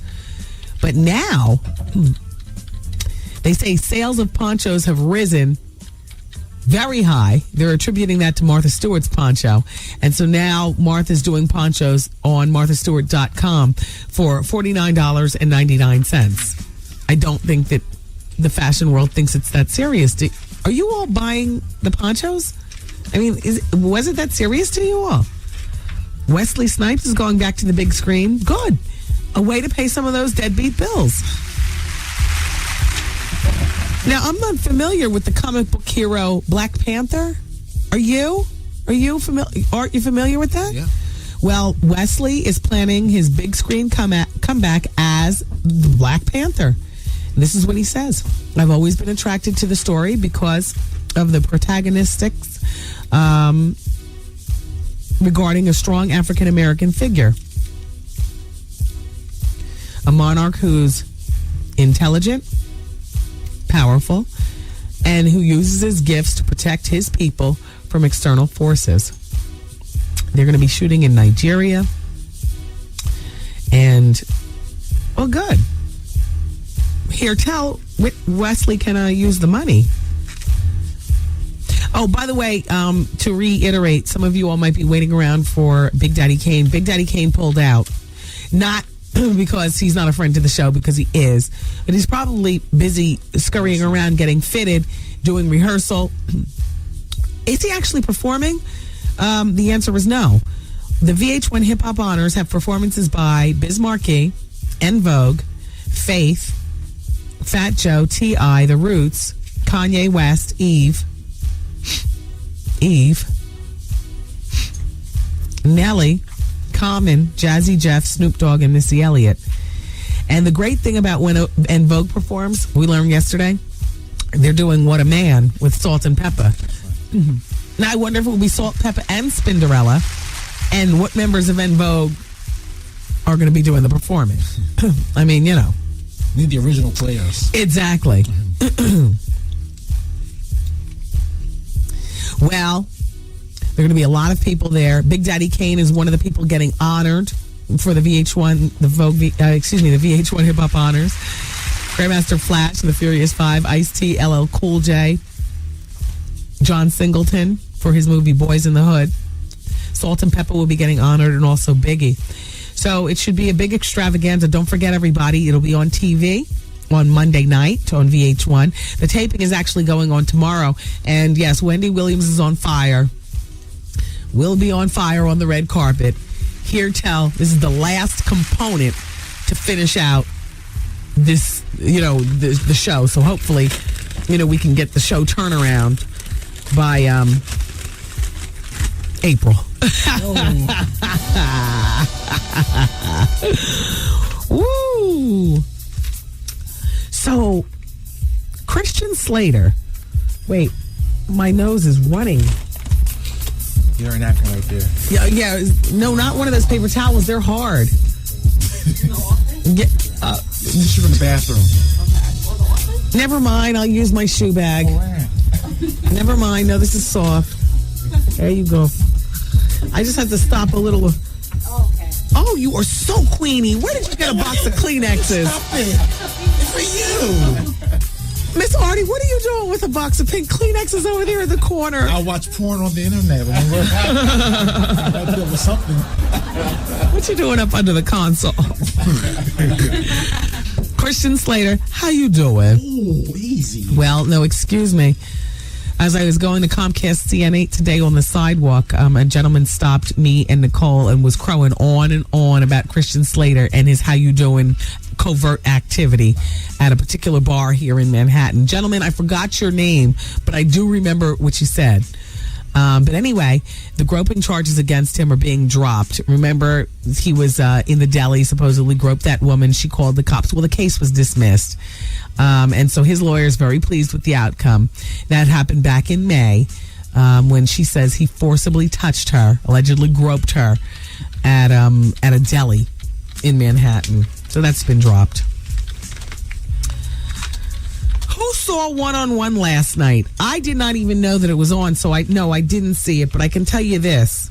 Gary saw it, and Gary says, Wendy, I just so happened to catch one-on-one episode last night, and I must say you were 100% on the money. They have completely changed the face of the show. The two main characters, Brianna and Arnez, with appearances by Flex Alexander's character, just appearances by. All the other folks are completely gone. Spirit, Dwayne, gone. They added some other supporting cast members, such as Ray J, who really needs to work on his acting. Anyway, I thought I'd let you know how the show is developing. I love your show. Sincerely, your favorite TV-nista, Gary. Thank you, Gary. No, I had no idea that, I would have watched that with a pen and pad if I knew that it was coming on last night. I did not know. Well, I was telling you guys yesterday, you might not have heard me mention it. If you are a big fan of the comeback show, Lisa Kudrow on HBO, forget about it. It's been canceled. Damn. Yeah. They looked at their schedule and they felt that the show was not, part of where HBO is going in the future. So the 13 episodes were shot in the past, and now they're over. So if you happen to by any chance see that show on, it's probably just a rerun waiting for something else to fill that spot. Remember I was talking about a website yesterday? I wanted to pass this along to you all. The website was called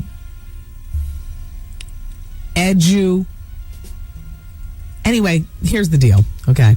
For $35, there's EDU a Inc. EDU Inc. That's it. Thank you, Goose. EDU Inc. And I was asking, what's that website all about? I just saw it was one of the sponsors for something I was reading. Well, I have more information on it. You pay $35. And for that $35, EDU Inc. lets you apply to 31 black colleges all at the same time. It's called a Common Black College application. There is no other application fee or anything like that. So for $35, you can apply to 31 black colleges. I don't know what schools these are. I don't know if Spelman, Howard, and Morehouse are part of the lineup. You might have to stick with Grambling and Virginia State and Delaware State and Cheney. But school is school. School is. Well, no, I'm sorry. No, it's not. Yeah, you almost had me go down that aisle too. Fall back. Roll Bounce. Looks like a pretty good movie. I mean, you know what? It looks like a pretty good movie. It looks like it is what it is. Like you don't go in there expecting a whole lot, but I bet you get a few laughs. When you combine Charlie Murphy and Bow Wow and Mike Epps. Yep. Chi McBride. I don't know who that is. He's an actor. He's funny. Megan Good. I can't stand to see a grown man with a lollipop. There's something really childish and gay about that, Arthur. Well, I like to suck on things. I'm sorry. Let me hear how you work that lollipop. Goose, turn everything out. Pull up to the microphone. No. We want to hear you. Do it again. Stop smiling at me, Goose.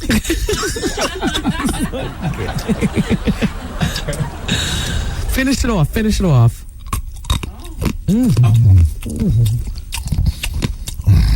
Cookie.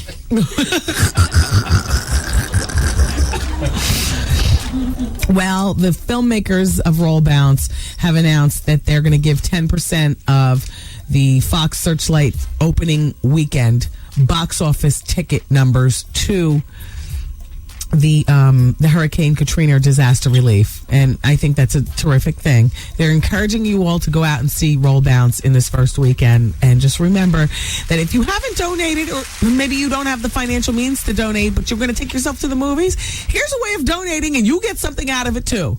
You get to see a movie, and you get to laugh. It's not like you have to write a check for $10 million like Oprah, and you get to feel good, So warm the cockles of your heart by going to see Roll Bounce this weekend. For sure. If Kirstie Alley does lose another 30 pounds, reach her goal, that's great. But if she doesn't, to me, she still looks great. And you know what? And I'm normally so cynical. I believe she lost all of this weight with that weight loss program she's doing. I don't believe that she got surgery. You know? Well, did you watch that show, Faith and Hope? Am I the only one that watches that show? I am. Friday nights. That's when I fall asleep, because I go out on Friday nights, usually to the club or something, but I go home and I take my disco nap. And I always make sure that my TV is set on ABC because, I like Kelly Ripa. I like Faith Ford. And I like that show. I like Ted McKinley, too, who's been on so many shows, including Married with Children. So he came forth with this glowing tale. He once woke up in bed with an electrician and his wife after a mammoth drinking session. Damn. Isn't that something? He's telling it. He said it was 1998. So that wasn't that long ago. He woke up at the Los Angeles Four Seasons Hotel to find that he was in bed with Nick, the hotel's electrician, and Nick's wife, Angie. He says that was a slip up, and it was. Is that what you call that? Oops. Oh gosh, more after this. Wendy, man. My brother, he's 28 years old, has 4 children by 4 different women. This heifer called my mother yesterday. She's like, he got my sister pregnant. I want the money back for the abortion. The heifer showed up at my house with a receipt. I fell out. The Wendy Williams Experience. It's about that time again. The Wendy Williams Experience is searching for new interns. Come join the Wendy Williams Experience. Fax a cover letter and resume to 866-WendyFans. Broadcast, journalism, mass communication, radio, TV, and film, and music majors only. All applicants must be over 18 years of age. Currently enrolled as a sophomore, junior, or senior in a college or university. Internship hours are 11:30 a.m. to 7 p.m. Good luck and thanks for listening to the Wendy Williams Experience. Oh yeah, and if you don't plan on grinding, you can put that where? Back there. Yeah, everybody. It's the Wendy Williams Experience, 107.5 WBLS. Today's R&B and Classic Soul. I really liked having Dr. Ian in here. Dr. Ian Smith. Definitely. And I am looking forward to season 3 of Celebrity Fit Club. Boy, oh boy. Don't forget tonight, everybody, the place to be is the Laugh Factory. It's the Wendy Williams Comedy Experience. We've been there for over a year. Wednesday nights, we're at the same place, same time, same bat channel. Always a lot of fun. Already late for the party. He's got jokes. He opens up the show, then he introduces me. I introduce, generally it's Capone or Ken Black, and then they take it from there, and the night is just, it's fun. It's spectacular. And it's right after work, and you'll be out of there in enough time to get home and get to bed and wake up reasonably in the morning, and that's it. So the doors open up at 8 o'clock. You come in, you get your drink, you get settled. The jokes start about 9 o'clock. 9 o'clock, 9:15, CP time, depending. And we're out of there in a couple hours. So it's a really nice night. If you've never been, I invite you to come. If you've been before, you're always welcome to come back to the Wendy Williams Comedy Experience each and every Wednesday night at the Laugh Factory. So today is Wednesday. That's why I'm reminding you of that. I'll see you all there. Tomorrow's Thursday, and that means that the Shadow Night Club is free. Elbow to elbow on Fridays and also on Saturdays. The joint is jumping. What they're doing at the Shadow is, okay, let me back it up. It's free on Thursdays, and it's that way every single Thursday night. What happens on Fridays? They're calling it Free Fall Friday. Every Friday during the fall, it's free. And then Saturday nights, Chuck Chill Out is there. You got to pay to get in, but he's worth it. Okay? It's the Shadow. And by the way, looking into October, Columbus Day is a Monday, so the Shadow will have their usual Find Your Match affair on Sunday night. Then you don't have to wake up early, on Monday to go to work or school, so it's great. Who wants to see Beauty Shop 2 at Newark Symphony Hall? Well, you got to be ready because this is actually going to be this coming Saturday, September 24th. Caller number 11 right now on the phones is going to get those passes. 866-GET-WENDY. Caller number 11 to see Beauty Shop at Newark Symphony Hall on Sabado. Okay, so it's, yes, I speak pequeño español. Wendy, can we give a shout? Art's neck snapped. Oh, you know what? Shout out to Felix Natal Jr. .com. They're listening every day. Art wrote down your shout out, so I apologize if I got it. Felix Natal Jr. Yes, .com. .com, but you say they're listening every day. What is that, a business or a person? It's a whole photographer situation. They're photographers. Oh, okay. Well, they did my photos and they did yours in the past. So well, thank you then for making us your choice to listen to as your clients, get their inspiration and get their pictures taken. Thank you very much. Perhaps we need to play something nice for the photography studio. Goose, make a nice selection over something there. Nice and gay. Yeah, I didn't want to say it, but yes, something very. Wendy, man. Wendy Williams. The Wendy Williams Experience.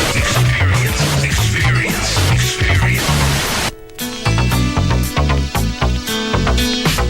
See, I'm back.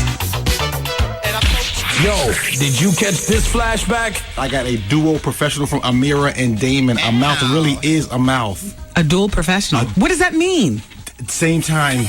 They did it to you at the same time? Amira and Damon. A mouth is truly a mouth. Where did this go down? No, it was in the VIP section. In the club? They had me our own VIP section. And you finished off?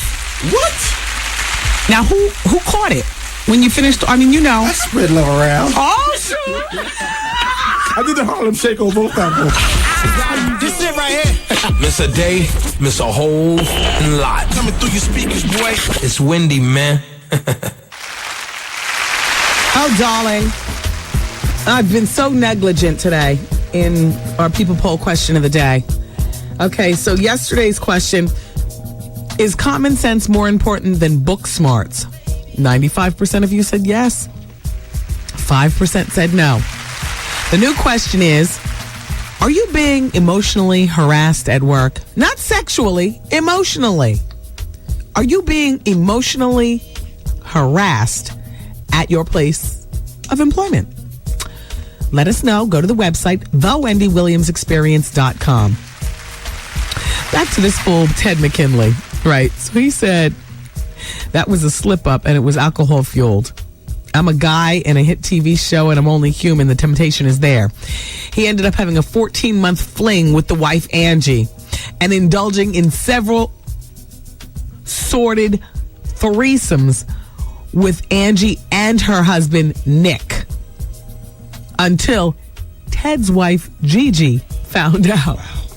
Yeah. And this is what he said. She nearly left me over it, but I convinced her not to. Certainly, if it happened again, I think she would leave me, but it never did. Wow. So are we to assume that Ted McKinley is bisexual? Or are we to assume that he and the electrician, Nick, worked over Nick's wife, Angie? What do you assume in a case like that, Art? Latter.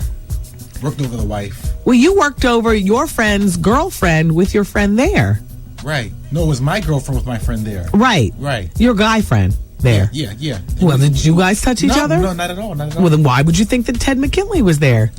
Okay, well, touching Nick. I take it back. Oh, all of a sudden. We almost exposed him, you all. Did you see that? You all always ask me the question. We were right there. How you doing anyway? How you doing? So Sprint announced today that Mike Jones, friend to the show, is the latest artist to receive the golden statue on the nationwide Sprint PCS network by selling more than 500,000 music tones from the song Who is Mike Jones? Yeah. There's money in it. Isn't that great? Or the CD Who is Mike Jones? Isn't that great? Well, the ringers include the song Back Then and Still Trippin'. Or Still Tippin', rather. And people like those ringtones. Now, Ciara and Usher and Beyonce and 50 Cent have all achieved that platinum status on Sprint. Mike Jones, Little Flip, Petey Pablo, Destiny's Child, T.I., Mario, Snoop, 50, and The Game have all received the gold status. Very nice. Very nice. Lots of different ways to make money once you get inside the business and do well in one thing, as Mike Jones has found out. Yep. In the meantime, America's Next Top Model premieres tonight. I don't know about you all. I'm a little disheartened to see Twiggy up there. She has nothing to say that I'm interested in. But We'll watch the show. I'm sure you all will be watching. I'll be out at the club, but I want to hear what you guys say tomorrow. The Laugh Factory tonight. I never get a chance to see the show until Friday nights, and then I got to break free from Ted McKinley and his How You Doing Behind and Kelly Ripa and them. But I don't mind doing that. Are they still going to be rerunning on Friday nights? I hope so. That's the only way I can catch up with America's Next Top Model. Anyway, Janice Dickinson is still upset that she's not a part of this season. Here's what she said about... All right, she says, I said up front, if they wanted me to be Mr. Nasty, it wouldn't work because I don't feel comfortable doing it. I'm constructive and I do give criticism, but I don't think for girls at that tender age that it's fair to be cruel because you could scar them for life. Janice is upset because she says she was fired from the show. She didn't quit. She was fired from the show. And it was because she didn't want to play along with this Miss Nasty Ogre thing that they were trying to, push her into doing. In the meantime, Next Top Model tonight. Now, Dr. Ian was here. We were talking about season 3 of Celebrity Fit Club, which unfortunately we won't be able to see Countess Vaughn and her lip injections, her hip implants, and her butt implants until January when it premieres the 3rd season on VH1. However, they've just announced a new season of Surreal Life. A lot of announcements going on over there, V to the H to the 1. I see what's going on. Mm-hmm. Any announcements in the Wendy Williams arena? The Wendy Williams Experience arena? Is there... Whatever happened with that? Oh. Oh.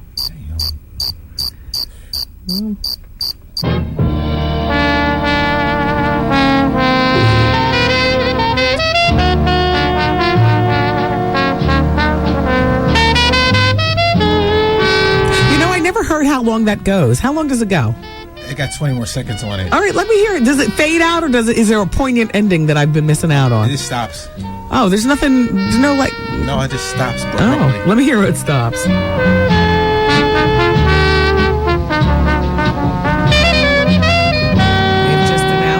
Surreal Life. Stop. Oh, damn. Fell off the cliff there. Guess who's going to be on the new Surreal Life? Okay, I'm not familiar with all the different members of Smash Mouth. Maybe I know the song, Rocking Out at a Club with a Budweiser or something like that, or a song. But anyway, somebody named Steve Harwell from Smash Mouth. Okay, Sherman Hemsley. Ooh, how you doing, George Jefferson? We get a chance to look at you switch around the set of Surreal Life. Great, chicken. Right? Tawny Katane, the video girl, married to the baseball player. She beat his behind, and now they're divorced. CeCe DeVille from Poison. He's the one with the voice like this. I'm not much interested in that, but and do we know a girl from Playboy named Andrea Lowell? I don't know who that is. All right, this one isn't built for folk, I guess. I mean, they think that they're going to pull us all in with Sherman Hemsley. I don't know. You need more. The cross-dressing Arquette family member, Alexis Arquette. Okay, so you got the kids and you got the folk. And guess who the therapist is for this season? Uh-oh. Florence Henderson. You saw that in the making of Peter Brady or whatever that show's called. It's slated to begin airing in January. I got to tell you something. Thank God Fit Club is strong. Yes. I mean, I'm going to watch. I always do. But, you guys, is Tawny going to be talking? Is Alexis going to be in drag? Don't pull one of those RuPaul, but I'm not showing up in drag moves. You know when Ru shows up and not in drag? You feel cheated. Yes! Don't cheat us. Don't cheat us. Wendy, man.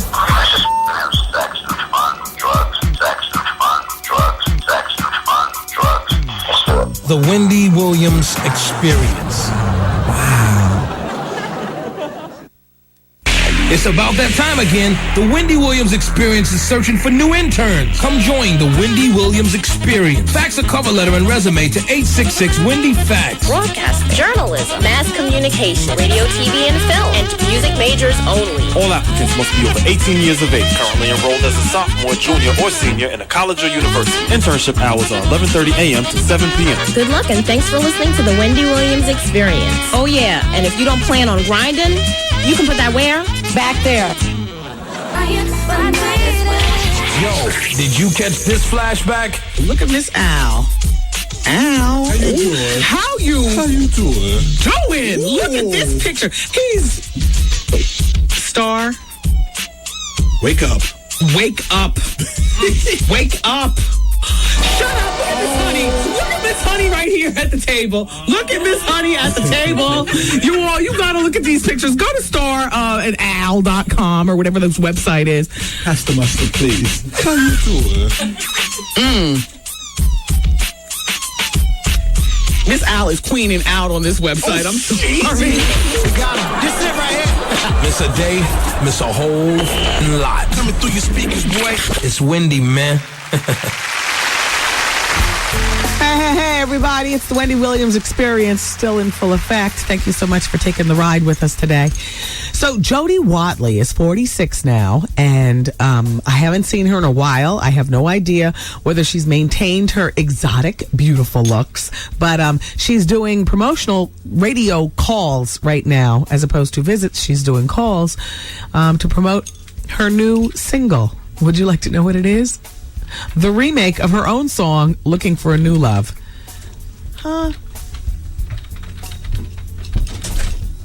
I had no idea. Why? And like, it'd be different, I guess, maybe if she was remaking somebody else's song or something. How do you feel about that? Jody Watley is remaking her own song, Looking for a New Love, and she's doing promotional radio telephone calls right now to promote it. Telephone call. Exactly. And a telephone damn call. She must be pressing it up in her own basement that she can't get on a plane and fly around. I mean, damn. What's wrong with flying to Chicago, servicing 3 radio stations, in the same day with interviews, flying to New York, doing that, L.A. and Atlanta and Dallas. That costs money. Well, yeah, but like they say, it takes money to make money. Damn. Well, this is what she says to Black Press USA. She says, I'm glad to be talking to you because I've never had a voice in the black community. Dance music fans and radio stations have been more supportive of me, and I think it's mainly because black people and black radio have misunderstood my entire career. Yeah? Now, I don't see that, Jody. When I left Shalimar, I moved to London. I was really at peace there.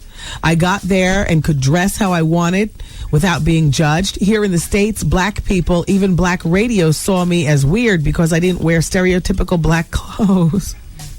Nor did I speak with stereotypical black slang. What planet are you from, woman? Hey, Elisa, we need one of them there phoners with Jody Watley.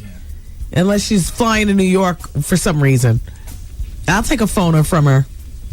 I need to speak to her in my own dialect and ask her how come it is that I weathered the storm.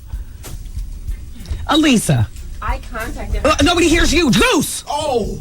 I contacted her people. No, Goose! Turn on her microphone. Okay, use this one. Oh, gosh, the microphones are broken again. I contacted her people. I didn't know that you wanted a phoner with her.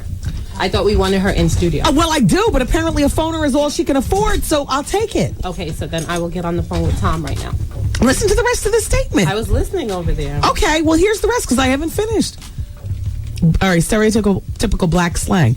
They thought I was trying to be different, but in reality, I was just being me. Black women especially criticized my hair and my clothing, not because they didn't like it, but because they didn't understand it. I met Sade in London in 1986, and I told her all about it, and she agreed that it was an American thing. Black American women and black people in England weren't black women and black people in England weren't narrow-minded like that. But don't you think that that's kind of crazy? In the 80s, everyone looked the same. Let me tell you something. They damn sure did. Exactly. What pill were you taking? Exactly. So I just feel that's fact. In the 80s, everybody looked the same. And who wasn't feeling Jody Watley? Exactly. I'm looking for a new love. Black people and white people were still a thrill. Exactly. When you're laying next to me. You're crazy, woman. But I will get home. And I guess, and we're narrow-minded, according to her. I was frustrated for years, but by the time I turned 35, I just stopped crying. I was still black and still proud, despite my own people thinking I was weird. I just learned that many of our problems as a community come from within because we have such narrow-minded views of ourselves. Well, there are a lot of problems with us that come from within the community, but that other stuff, you can put that way back there and get her on the phone. We need to address that. I will. And don't deny my frustration. Look, don't try to, because she might say, well, I heard Wendy said. Say, yeah, Wendy did say. No, I'm not. I built a career off being weird, I guess. In the 80s, I'm not going for it. In the 80s, black and white music crossed over so much. We all were into everything and everybody. Debbie Gibson, hello, Tiffany and all those people. So that's why I'm just like, Jody, please. And Shalimar and yes, George. All of that. Oh, please, we definitely need to talk with her. We will. And Art's gonna ask her about her sister. What about her sister? The porn star? Oh, I forgot. Where is Art? What, did he leave? Art left? Where's Art? He was in the pink room for a minute. No. The microphone's open, which means he's supposed to be in here. Who's pushing the buttons? Move this stuff out of the way. Trav, and he's putting Trav, what are you doing over there? Beat Trav down for pressing crickets. Pressing crickets. Trav knows that's my pet peeve. I love you, Lisa. In the meantime, everybody, on the VH1 Hip Hop Honors, by the way, I've just gotten word. The 4 original members of En Vogue will be playing. I mean, doing the What a Man with the 3 members of Salt and Pepper. So it'll be Cindy, Maxine, Dawn, and Terry, and Salt, Pepper, and Spinderella. Okay, good. It's safe to watch that performance. Excellent. Another reason we'll be watching. Damn you, VH1. So, Madonna and Guy Ritchie, you guys might have heard this. They got booed at the premiere of his latest movie over in London. Well, there was at least one that they say, one crumb of comfort for them, and that is the 2,000 fans. What they're saying, 2,000 people booed them, but what's the crumb of comfort? 2,000 fans moved into here. They were heckled because the film director and his wife didn't stop. Yeah, they didn't stop and, sign autographs and all like that. They just, breezed past everybody and went inside. And the critics are calling this Revolver movie, that's what it's called, even worse than Swept Away, which, as you know, was his movie and she starred in it. Wow. We're so narrow-minded here in America. I just don't. Although this happened in London, now what's Jody Watley going to do? Do you watch Growing Up Gotti? Am I the only one who watches that show? I know you guys watch it. It's back for a second season. Somebody's got to be watching it besides me. And the white girls in the suburbs who are 15. I love that show. I love the Gotti boys. I love Victoria. I love her witty gay assistant. I love the Italian guy Giuseppe that helps around the house. I love them all. I love that show. Are you kidding me? So Carmine Gotti is 19, and he's the oldest member of the Gotti family, the boys. And his favorite Mets player is Mike Piazza. And Mike Piazza has had gay rumors surrounding him for quite some time now. So Carmine Gotti has taken the time to speak up for his hero, Mike Piazza. He says, Mike ain't gay. Haters know that's the lowest you can call someone, so they call Mike gay. If Mike was gay, why would he have so many effing babes around him? Beards, young man. Why would a guy who is really gay do something like that? Well, he's not using the gay word. He's using the fag word. Only I feel uncomfortable using that so many times. While I don't know whether it hits quite as hard as the N word, I haven't used that word in years, and that was a very popular word in Ocean Township. Anyway, an F doesn't like itties, so it makes no sense. Mike Piazza could have any babe he wants, and that's why the haters are jealous, calling him an F. Well, this sounds like it comes right from the mouth of a naive young man who has no dar at all. I'm not saying Piazza's gay. All I'm saying is his reasoning. It's like somebody saying, he's not gay, he's married. Shut up. What does that have to do with anything? He's not gay. He can have any baby he wants. He's not gay. You know what I mean? All right, young man. Fall back. Just keep the entertainment coming on Monday nights on A&E, and I'll keep coming back. Wendy, in reference to the dude with 14 inches, I think it's a personality issue. I mean, I can understand if a woman doesn't want him because it's real thick, like mine's. But its length, the simple solution to that problem is just don't put it all the way in, maybe 8 or 9. There is still one problem, though. She can't... Sam, please. Even if it's not thick like you, then that's a big old long sword, which is probably more painful than, a big, long, fat, You know what I mean?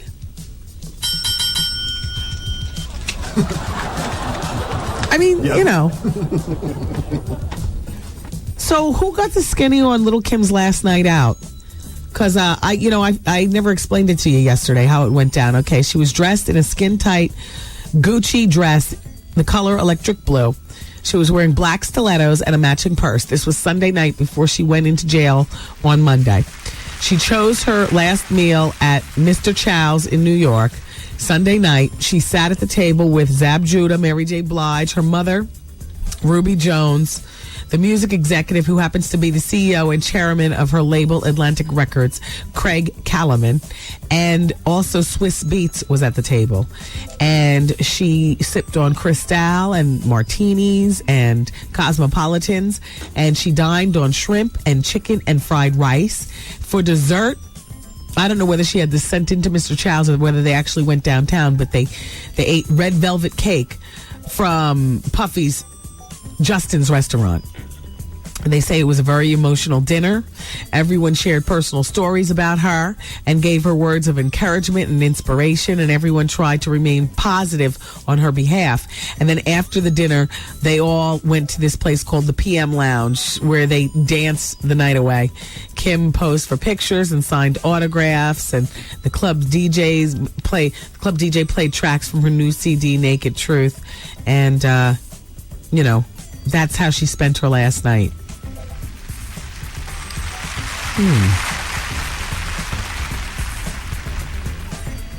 Well, she's got 364 days left, which, if you think about it that way, it started at 366. It feels lighter already to me. It feels lighter. Shout out to Kim. Welcome to Philly. Power 99. Number 1 for hip hop and R&B. The Wendy Williams Experience, number 1 in the afternoon. So you've made the right choice. Thank you. I'm just assuming she's listening. Oh boy, and she wanted to go to the rolling hills like Martha Stewart, and what she got was the block. She's right down there, Center City, where nothing easy's gonna come to her. You know what I mean? Well, guess what? Marc Jacobs loves Lil Kim. You can go to his store or go online and see the t-shirts, and you only $20. It's a beautiful picture of a naked Kim. She's holding a fur coat up at her chest. Her hair and makeup look beautiful, and it's a black t-shirt. It says on the back where your hair would normally fall over, it says Marc Jacobs loves Lil Kim. I wish I had one of these t-shirts. I would wear it tomorrow night on the red carpet for the VH1 Hip Hop Honors. I'm working the red carpet for a little unknown show called Wendy Williams is on Fire. Yeah. So I'm working the red carpet, not walking it. But I would love to be able to rustle up one of those. If I had it, I'd wear it.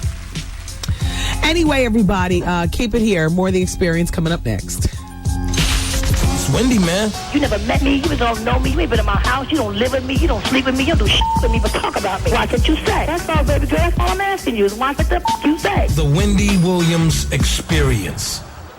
Long Island City, Queens, call 1-800-MAJOR-AUTO! It's about that time again. The Wendy Williams Experience is searching for new interns. Come join the Wendy Williams Experience. Fax a cover letter and resume to 866-WendyFans. Broadcast, journalism, mass communication, radio, TV, and film, and music majors only. All applicants must be over 18 years of age, currently enrolled as a sophomore, junior, or senior in a college or university. Internship hours are 11:30 a.m. to 7 p.m. Good luck and thanks for listening to the Wendy Williams Experience. Oh yeah, and if you don't plan on grinding, you can put that where? Back there.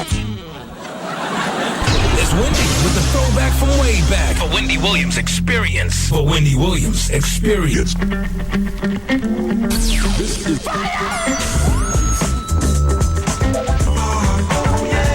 The greatest show on earth. Wendy Williams Experience. Wow.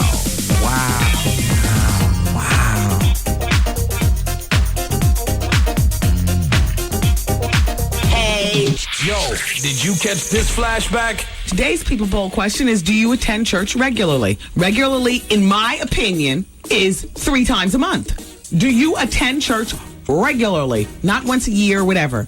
Now, there are 5 people in the room. Who in this room attends church regularly? Oh, ain't no good gonna come to us. Nobody in the room. Who attends church once a month? Who attends church once a quarter? Who attends church on Easter Sunday? 1 person. Who attends church on New Year's Eve? Nobody. I love the nightlife. It's a shame. Who attends church when somebody dies? I do. What about when somebody gets married? Oh, yeah. Better get free dinners in the basement. I'm there all the time. Fried chicken and greens and macaroni and cheese, please. Church got the best dinners, $5 a plate. I like that lemonade too to go with it. Make your finger looking good. Praise the Lord. Thank you, Jesus. He's a jealous God. Hallelujah. I don't know about y'all. I'm ready to have church again. I'm ready to have church again. I'm stepping out of this one. You calling you in the blood of Jesus. You in the blood of Jesus. I want your equipment short out. We're gonna get shocked by it. I'm not touching another thing in here. I'm keeping my rubber soles on the floor. Now watch my car be the one to careen off the West Side damn highway. This it right here. Miss a day, miss a whole lot. Coming through your speakers, boy. It's Wendy, man. Okay. Well, everybody, it's time to roll out. And I want to thank Dr. Ian Smith, repeat visitor to the show, friend to the show, advisor to the show. Thank you very much, Dr. Ian Smith, for helping us out with our health. And thank you very much for putting us up on the 3rd season of Celebrity Fit Club Season 3. It's coming up beginning in January. And boy, oh boy, it's laced with all kinds of activity. Countess Vaughn, the daughter of Monique on the Parkers. She played on 227 and blah, blah, blah, blah. You know Countess, 4'11".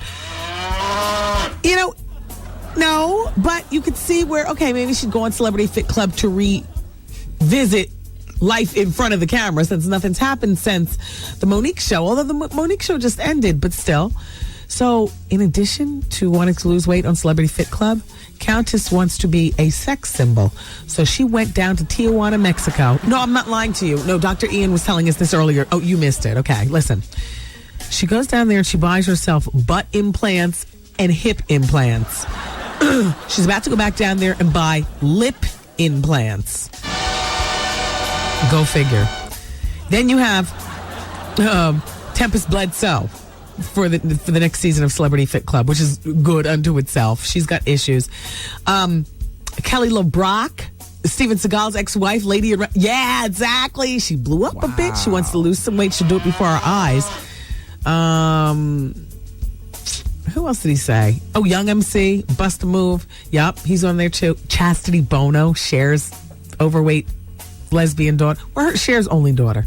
I like Chastity in my head. I mean, I don't know her, but I remember when she was a little kid, she used to come out at the end of the Sonny and Cher show, and then the three of them used to hold hands and go behind the stage. So I feel as though, I've known her like all of our lives. So anyway, so Chastity's going to be on the show as well. And a smattering of others, but isn't just Countess Vaughn with the implants from Tijuana, Mexico? Not even like a reputable plastic surgeon, of Park Avenue, of Beverly Hills, of, some of the smarter. By the way, you don't have to just do Park Avenue and Beverly Hills to find the best. I mean, I strolled Park Avenue, found a plastic surgeon. Like I told you, found him, on the news in handcuffs. And it's the same surgeon who did Kim's nose. So you look at that. You tell me Park Avenue. Yeah, right. You can find good surgeons in New Jersey, in Philadelphia. Hey, Dr. Memeniscus, love you. You can find good surgeons off Park Avenue in Manhattan, and you can find them black too. Hey, Dr. Michael Jones. Hey. Of New York City. Anyway, but Tijuana, Mexico? Would the bottom fall out of her financial situation? Well, I don't know, but I can't wait until January. I am so there. I got to plan my entire winter around that show. By the way, Tyra announced on her show that, Tyra Banks, that Eva is dating Henry Simmons from the television show NYPD Blue. I know Henry. Nice beard, Eva. How you doing? What does Missy think about this? Ow. She's probably the one who pushed you out there, didn't she, girl? Look, one of us needs to, woman up. Dude, Eva, come on, we'll go through the TV guide. We'll pick somebody together.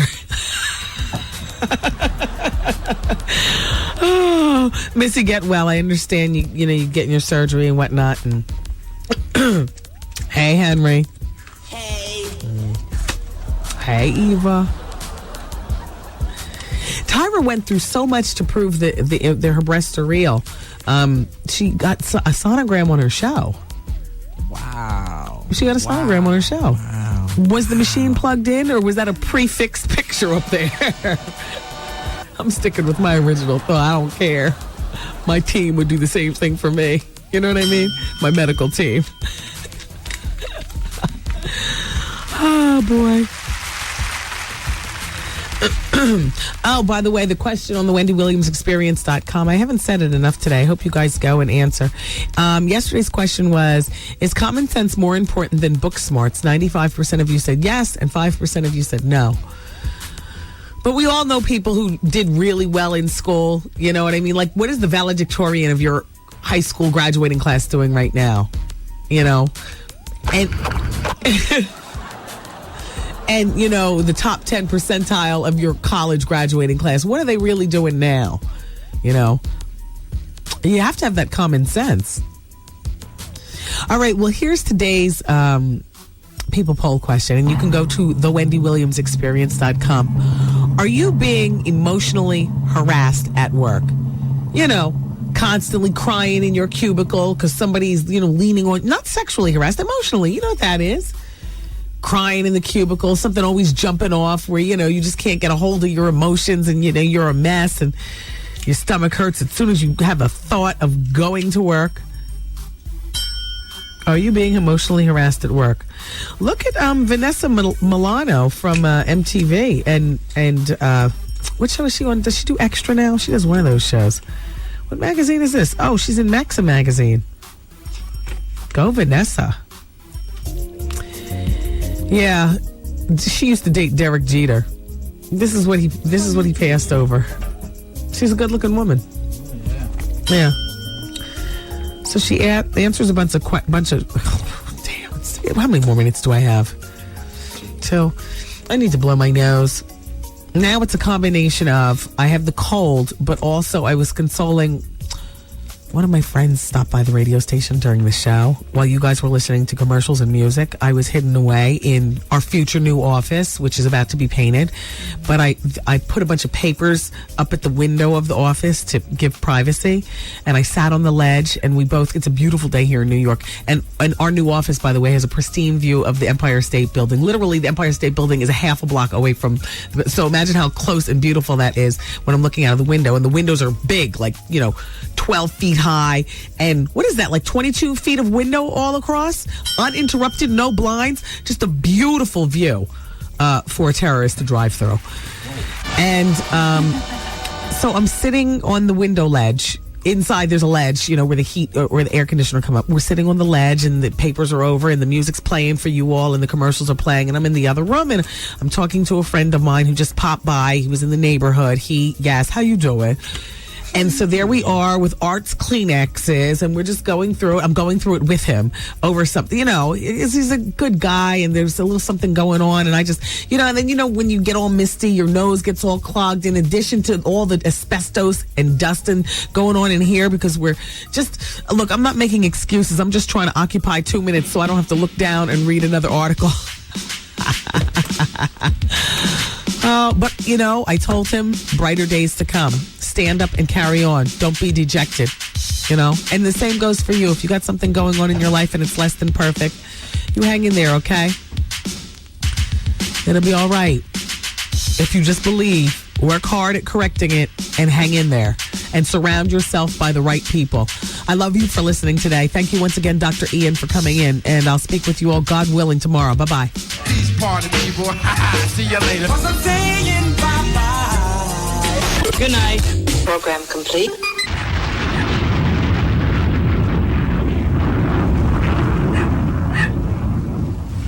All right. All right, you all. The bonus hour is coming up, and I would love to take your phone calls. What are we talking about? 866-GET-WENDY. I wanted to talk to you. I'm getting a plethora of faxes about Are You the Girl? I'm getting a plethora of advice questions. Have you heard the latest with Oprah and Gail? Okay. I think I've been pushed over the edge with these two. I'm going to share it with you. Have you heard about Leah Remini and what she's snapping at now? From King of Queens. We'll talk about that. There's just a lot going on. So keep it here, because the bonus hour of the Wendy Williams Experience happens next right here on 107.5 WBLS. In the community with 107.5 WBLS. Here's what's happening from 107.5 WBLS. Today's R&B and classic soul, home of the Steve Harvey Morning Show. 107.5 WBLS presents Circle of Sisters, an expo uniting today's women of color. October 1st and 2nd at Jacob Javits Convention Center. Tickets are on sale. Buy one ticket, get one free at Ticketmaster, Ticketmaster Online, Ticketmaster.com, or charge it by phone. 212-307-7171. BLS. Uptown, look for BLS's Bob Lee at Carver Federal, 117th Street and Frederick Douglass Boulevard. This Friday at 2 p.m., the WBLS Street Team has your goodies to go. BLS. Listen afternoons for your chance to join Wendy Williams for a pre-show reception at Orgasms, the play at the Soho Playhouse. BLS. This calendar is brought to you by Verizon Online DSL. For as low as $14.95 a month, don't wait. Call 1-800-PICK-DSL today from Verizon. For more info, log on to WBLS.com. In the community, and proud to be nominated for the 2005 Marconi Award for Station of the Year by the National Association of Broadcasters. 107.5 WBLS, New York. Let's take some calls from the request line. Caller number one. Earlier today, she talked to radio host Wendy Williams. Dateline's Hoda Kotb talks with New York radio DJ Wendy Williams. Earlier this year on Wendy Williams' New York radio show. Wendy Williams is a national syndicated radio personality. Jimmy's guest tonight, Wendy Williams. Why is Wendy Williams fast becoming the queen of all media? She made her mark making celebrities extremely uncomfortable on her popular New York radio show. She's got a TV show on VH1. Please welcome troublemaker Wendy Williams. Oh, my Lord, am I ready for this day? That was the most erratic, weird interview I'd ever heard. The Wendy Williams Experience. Since you've been listening this far, we're going to throwing a little bonus hour. You ready? How long is this bonus hour gonna last? I'm getting addicted. No, let me tell you. I love this extra hour. Everything is organic here on the bonus hour. Yeah, baby. Hey, yo, check this out. It's Wendy, man. Here it is. It's the bonus hour on the Wendy Williams Experience. 107.5 WBLS, New York. Hey, everybody. Hey. Welcome to the bonus hour. Yes? Oh, gosh. There's a black presence in the room. Why do you make that face? Well, here, you've installed... Oh, you remembered. Even I didn't remember. It was for you. Wait, there's a microphone. You already ordered engineering for 25 No, you already microphones gave in the me room. that sour face. Every time I walk in the room, you give me the sour face. It's my boss, Vinny Brown, everybody. 4 more years. Yay. Thank you, 4 Vinny. more years. And he just gave me a bottle of Ladies and Cristal. gentlemen, 4 years. The Today? queen of our radio. Wow. It's 4 years today? Wow. It's been a nice ride. We appreciate you. I got to tell you something. Out of every radio station in my career, and it was fun working with you at the Lip station, but I wasn't as aware of what I could do with this microphone and how it could affect not just people, but my own personal life. That's right. And so I have to say that WBLS to me stands for Wendy's Best Look Station, because this has been my best look. You're coming out business wise and personally speaking. It's nice to be have focus and clarity, and this is Wait a minute, I put a little something in there for you. Just take a look at that just for a second. A card? A little card there. I stuck a little something in that. I don't know. It says it's thick. Success. Success is to be measured not much by the position in life reached, as by the obstacles overcome while trying to succeed. Oh. Put a little something in there for you. I don't know. Thank you. Got a roll of bills in here. Roll of phony baloney money. Jokes. Thank you very much. Thank you, Vin. Just want to let you know, I didn't mean to interrupt the show. Thank you, Vinny. Thanks for the champagne. It's not for a bad reason. Yes, Sometimes it's a good thing. You're still the king of all radio. Carry on. All right. And you all, we go in and out of it. Some days he's my worst hater, and other days he's my best supporter. We go through it. Get out of the way. You have no guts, Hollywood. Let Art hit the button. He's hit every button except... I'm not hitting it. Artie is a scaredy cat. Thank you, Vinny. Thank you. I'm not sharing this with you guys. Art, 4 years ago. It's me and you. 4 years today. Vinny remembered. He must have gone to Human Resources and looked at my start date. Wow. Thank you. Thank you, New York. Thank you, Vinny. Thank you for remembering. I didn't even remember the exact date. I just knew that it was this month, and that 9/11 and the Michael Jackson concert with Whitney Houston looking really frail. Those were like the big things going on 4 years ago this month. But, thank you very much. Thank you. This is, I'll be nice today, and you'll be nice too. Tomorrow we begin fighting again.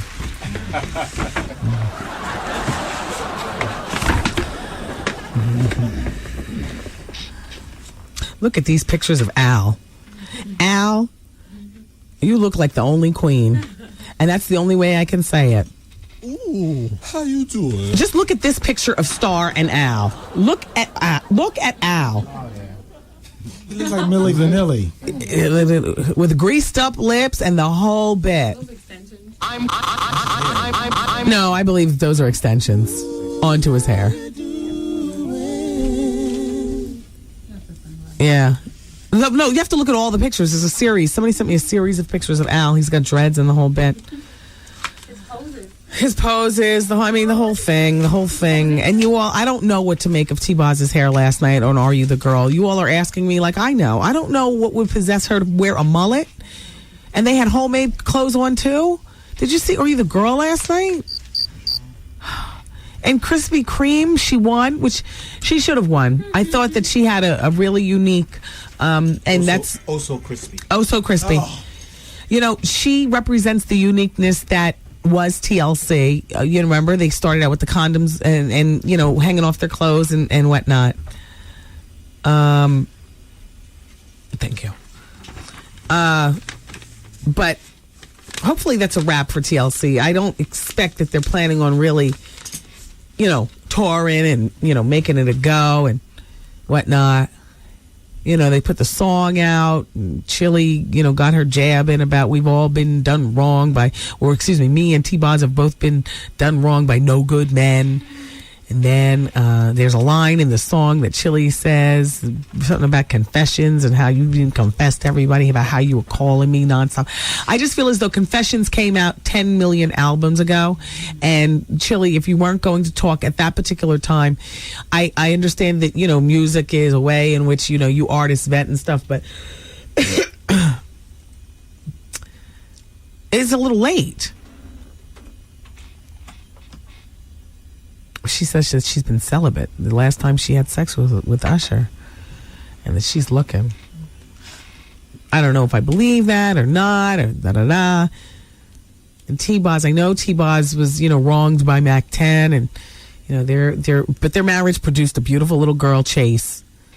And T-Boz, for what it's worth, your business, Chase's closet, at least from the outside looking in, I'm an outsider looking in, it appears to be a very successful business. It's based out of either Dallas or Houston. You go online, chasescloset.com, and it's upscale children's stuff for boys and girls.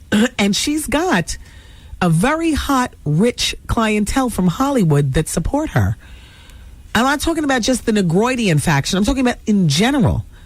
She's got $700 baby strollers and, $50 sweatshirts and all this stuff to pamper your little prince or princess, like one of those really upscale shishi. It definitely is not a hood baby store. And she's actually getting support. I saw a spread in InStyle magazine. I saw a spread, I think, like in the Enquirer or the Star or something like that, like, the crossover newspapers and stuff. And from the outside looking in, it looks like life after Mac 10 and after TLC is not such a bad life for you. So that's why I can't figure out the constant scowl and the phony smile and the hard emotions that you expressed on that show. See, unfortunately, I'm the only one in the studio who has even seen glimpses of the show. She just is like angry or something. Oh, I watched it. You watched it? Like every single week. Oh, you did? Yeah. Did you think that T-Boz seemed angry at all times and her smiles and her happy emotions were always fake? Yeah, she seemed very better. Very, very better. Like, she just one of those, like the typical, I'm not trying to say this, but the typical angry black woman, she had that going on the show. Like, never seemed to be happy. You know what I mean? Yeah. Like, And Chili tried her best, bless her heart, to pull it together. Chili, for the most part, seems like if they had two other members of the group, Chili could run the distance. Mm-hmm. Dancing and singing at the same time. I mean, they were lip syncing last night. I have no problem with that. We know that what TLC can do. Yeah. But T-Boz was extremely winded. Chili seemed not as winded. Chili just still seems to have the effervescence. And T-Boz has just resigned herself into a life of bitterness. And Krispy Kreme was just too young and giggly for both of them. Was kind of, with that attitude, she was pulling them into an atmosphere that they have long since left. The atmosphere of young and carefree and, exactly. Blinded. Yeah, but part of them being young and carefree is why Pebbles was able to rip them off. So, nobody wants to go back to being young and carefree if it involves being stupid. But Krispy Kreme was just, while she, to me, possessed the essence of TLC, she doesn't have enough to make that group go forward. T-Boz is bringing them down with that nasty attitude, and Chili is, just there. Oh, so crispy. Yeah, she was. Oh, so crispy. She looked crazy. Yeah. She looked crazy. Oh, so crispy won. What? Where were you last night? I was at the event. I was out. And I that's right. I asked you that earlier. Oh, so crispy. You know what it was? They didn't want Mira because Mira was too left eye reminiscent. Okay. So they felt like Nicole, morbid by the that. assistant. Wait, hold on. Sorry. What event were you at last night? I can't think. Oh, Blue from Outkast had a birthday party. And that's right. You were also telling Hip Hop Honors. Yeah, you were telling me about it earlier. Yeah, I was there. Yeah, because when I go home, when I take my Oh So Crispy behind home, because I can't be, on the Ho Patrol every night like, back in the 90s. I got, stuff to do. So it's nice to have somebody who's, Yeah, you have no children. No. And you... No man. Oh, I wasn't going to say it, but okay, you did. Put me on Front Street. I have no man. And she has no man. Mm-hmm. And she makes a great assistant for somebody who, I have other things to do. So go out to the nightlife and bring me back the But on things like that, I miss also crispy winning. Dad. This is what I need you to do. Yeah. You told me a secret earlier when we were going to the Red Cross. Yes. And we were in the car. Yes. And I've been looking for you for the rest of the day. Sorry. Do you want to file that from your mouth to the listeners' ears, or do you want me to do that? Well, I can do it. Okay, go ahead. This is what I heard. Allegedly. Okay, good. She's learning. Ralph Tresvant is newly divorced. What? Yes. Art, please. Jealous. And it seems not only is he newly divorced, but he's also a deadbeat daddy. No! Because he hasn't been paying child support to his 3 children. Mm-hmm. And him and his ex-wife and her 3 kids are now living in a homeless shelter. Oh! Yes. There you and go. he actually married his second wife 2 days after the divorce. Yeah, there you go. Yes. Wow. This is Mr. Sensitivity. Yeah, well, wow. And that's what I said. I was like, oh my God, this is Ralph. I need a man with sensitivity. That's not him. See, Hollywood, we're preparing Best Of shows, and we need that new edition Best Of, because between Eddie Murphy and the fallout with his friend, with Johnny Gill, and, and not the fallout, they're still close. But we need to hear Johnny talking. We need to hear Ralph talk. We need new edition in the Best Of show. It's done. Okay.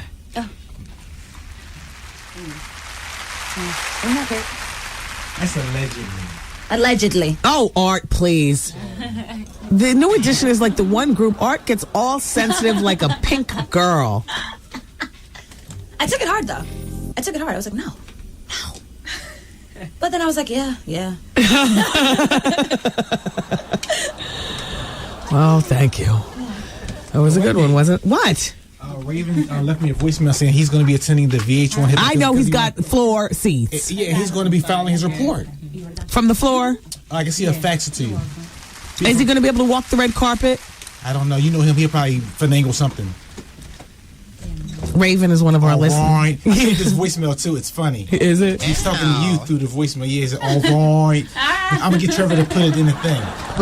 Well, the VH1 Hip Hop Honors, they're being taped tomorrow, and then they're shown on VH1 9:00 on Monday night. Art, you were missing in action. As I told everybody, it is the 4 original members of En Vogue, and Spinderella is part of the Salt and Pepper Spinderella and En Vogue performance of What a Man. Good.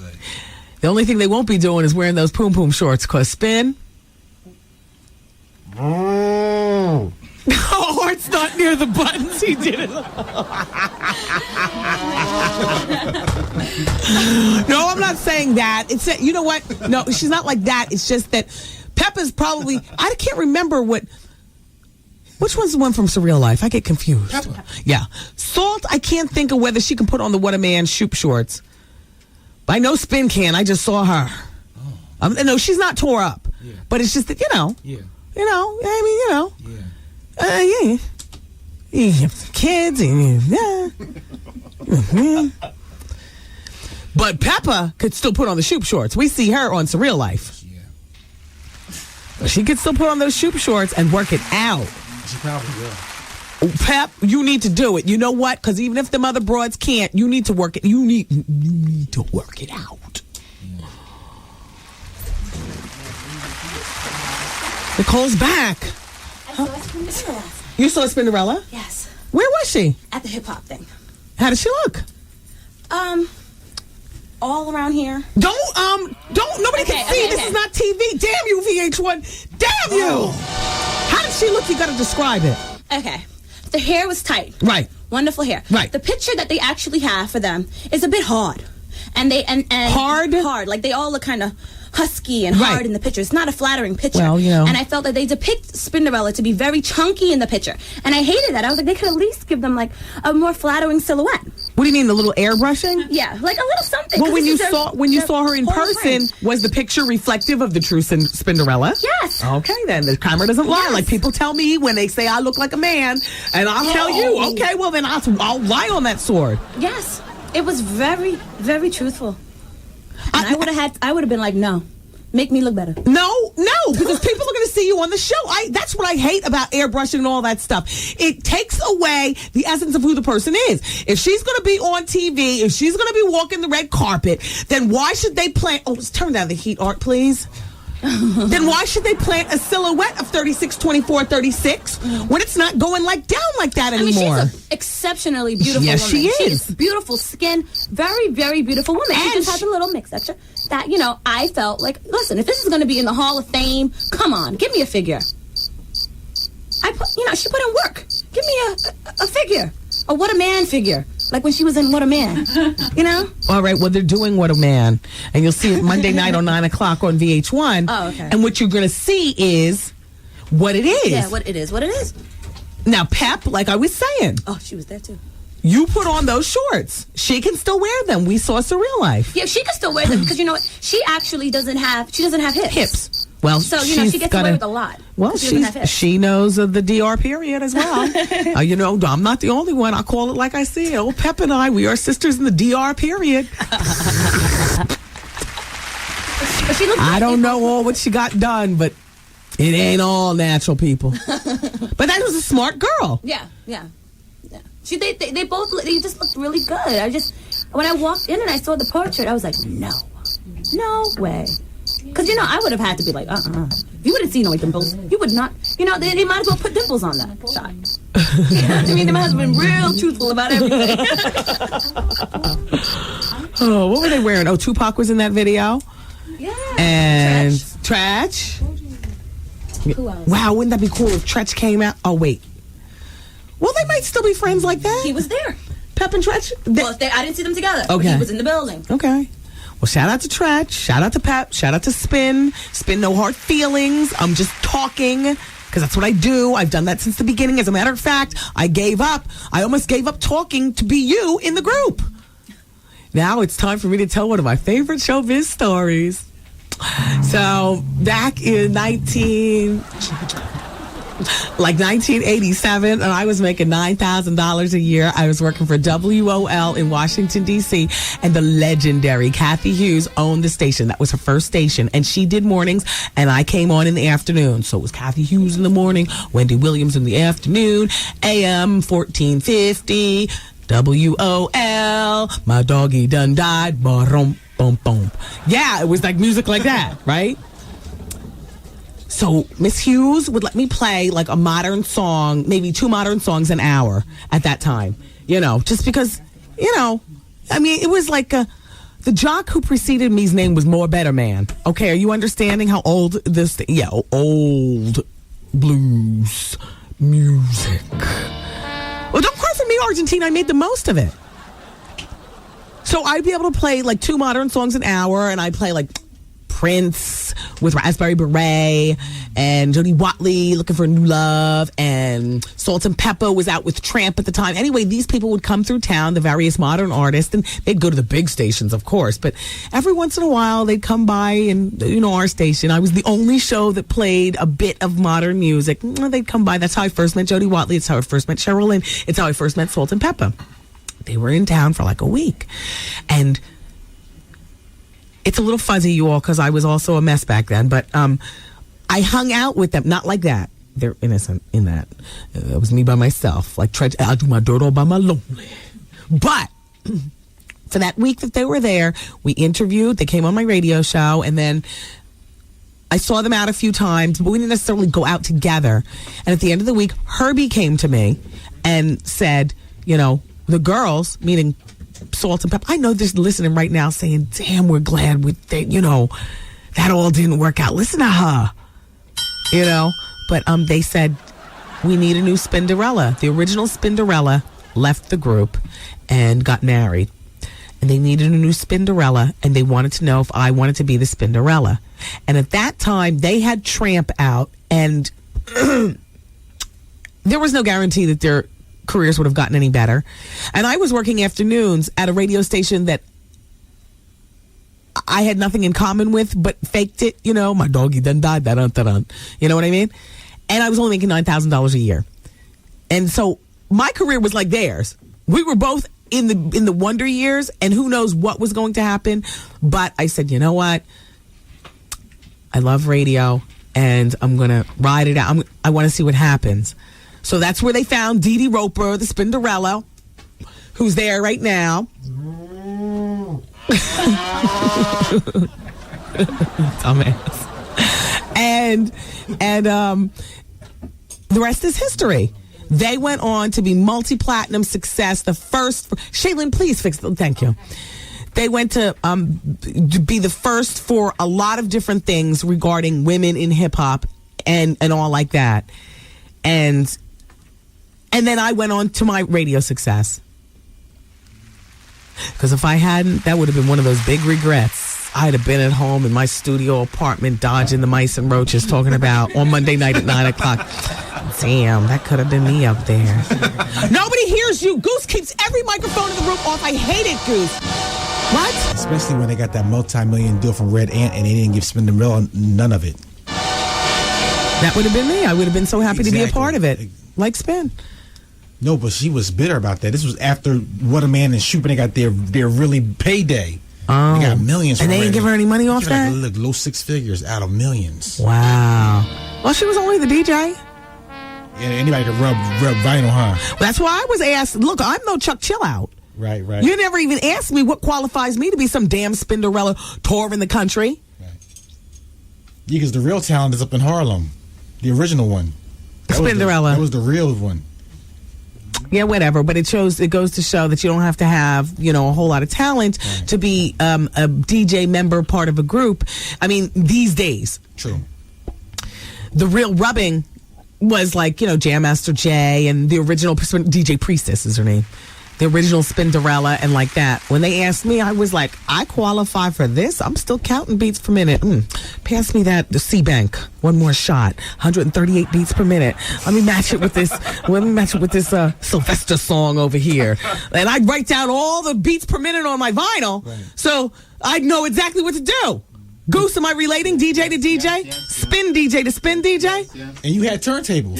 Technique 1200s like everybody else. Hey, yo, look, let me tell you something. Uh-oh, easy. When Ill and Al Scratch were together, who do you think bought Al Scratch's turntables? Okay. I bought Al Scratch's turntables. Wow. Looked up and down, said, And they've been in the basement dusty ever since. When you knew how to rub records? I'll rub you out. Oh. Yo, Funkmaster Flex gave my son a pair of the Funkmaster Flex turntables for kids. They're cute as I don't know what. They sit up yay high to a beanpole, and me and that kid stand downstairs in the basement. I'm on my Al Scratch specials. That kid is on his Funk Flex specials, and we be doing it. Battling. Uh-oh. Shut up. We got a whole mess going on in my house. Uh-oh. He rubbing his Disney records, huh? No. Oh. He likes hip hop. Oh. We went to there's the Technique 1200s right there. Yo, the kid had a little thing at his school the other day, so we go over there and you know how they hire like the kiddie singers with the organ and the nice lady with like the romper room presents. And the nice man with like the Pee Wee Herman presents, and he's playing the organ and she's singing the kids' songs, and they're singing everything from the Wiggles and stuff. My kid, it was like a little, they had the jumpy jump outside and everything. There was a whole little thing, welcome back to school, blah, blah, blah, blah, blah. So I tell Kevin, I say, come on, out of the jumpy jump castle and let's go over and, sing songs. And so he says, oh. And so he comes out of the jumpy castle and I'm putting on his sneakers and the other kids are sitting around, their parents are putting on their sneakers. And so Kevin says, why do I have to go over there? Are they playing any good music? And I said, yes, Kevin, we know the words to these songs. He says, is this hip hop music? Wow. And I was like, black child, please don't, please. Mama! Too real.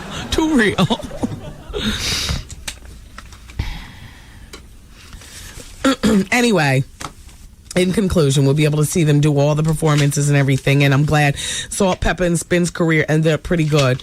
Except Spin did get the raw deal in that deal, Art. I almost forgot about that. I remember reporting that back in the day. And then I ended up with a nice radio career, so I don't have to have any regrets, And I'll see them on the red carpet tomorrow night. And I don't have to drudge up that story to them. Because whenever I see them, I drudge up the story as they wince. Like, damn, please don't remind people of that. You know what I'm saying? And mind you, it was only a fleeting moment for them. But for me, that's one of my favorite memories of my career. Had I said yes, my career would have taken a turn. For the worse? What are you saying? I would have had a celebrated career. I mean, I would have not had as much money as Salt and Pepper, but I would have had a celebrated career. You have one now. And so does Spin. Spin is the afternoon drive radio personality on my radio station at The Beat. And here on Fridays. So she's working now more than Salt and Pepper. I mean, Pep went on Surreal Life, but that's over. Now what? Yeah. Salt is still trying to make a career of gospel music. I'm not saying nobody's happy. I'm just saying Spin prevailed. Mm-hmm. And what you see around her waist is good living. Yeah. Damn you. How am I going to deal with this on the red carpet tomorrow? Damn. Damn you, show. I'm not going anywhere. I want to just change the CD. I want to keep our project moving. You will always set me up. Exactly. Keep an eye on him. We need one of those Martha Stewart specials around his ankle. Art flees the scene on a regular basis. Dear Wendy, I'm 35 years old, and I've always had very nice feet with no corns or calluses. A few years back, a friend with those planner's warts put her feet in my shoes, and now I have planner's warts. Push the sound effect. Bah! She spells it B-A-A-A-A. I've been to a podiatrist who suggests they're from my shoes and the way I walk, but I read an article years ago that said it was an infection curable with cortisone injections at the site. Is that true? Well, I don't know. Why wouldn't you ask your podiatrist? What is a planner's wart? I mean, I've heard that name before. Does it look any different than a corn? Art's a foot knee stuff. Art, what is a planner's wart? It's almost like a corn. It's like a corn. Which is better to have, a planner's wart or a corn? A corn. Can you get a planner's wart from putting your foot in somebody else's shoe? It's almost like a bacteria. Yeah, you can. It's like a bacteria. Oh, wow. Yeah. Oh, well, that'll learn me. Wow. I'd get those injections immediately. A mother of two in Jersey City and her children were found stabbed to death yesterday. After police were called to their apartment by her injured son, who survived the stabbing rampage that took place at least a day earlier. Authorities in Jersey City said they have no suspects, but the Hudson County Prosecutor's Office said that the stabbings appeared to be stemming from a family dispute over a small amount of money. The prosecutor, Edward DeFazio, says authorities wanted to speak to an uncle of the children, but that no arrest warrant had been issued, and he was not considered a suspect. The bodies were found together in one room. It was extremely bloody. The boy who survived, believed to be 8 or 9, was stabbed 10 times and lapsed in and out of consciousness before calling 911 at 11:14 in the morning. The child was seriously injured, regained consciousness, and called police. The boy was taken to Jersey City Medical Center. His condition was not immediately available. DeFazio says the dispute may have involved as little as $20. Wow. The mother, her approximately 13-year-old daughter, and son, approximately 6, were slain. Prosecutor's office said identification of the dead was awaiting notification of the kin, the next of kin.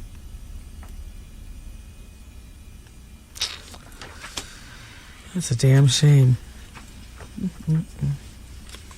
Shout out to everybody who pledged for the radio-thon that we had for the American Red Cross to benefit the victims of Hurricane Katrina. I went over to the American Red Cross today and, officially delivered.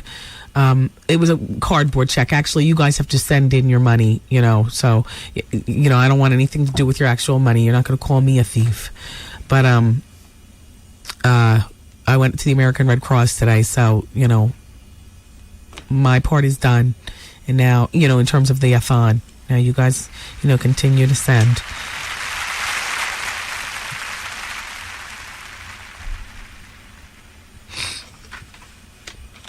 I know. Hold on. Turn off all the mics so I can have a private moment with my nose.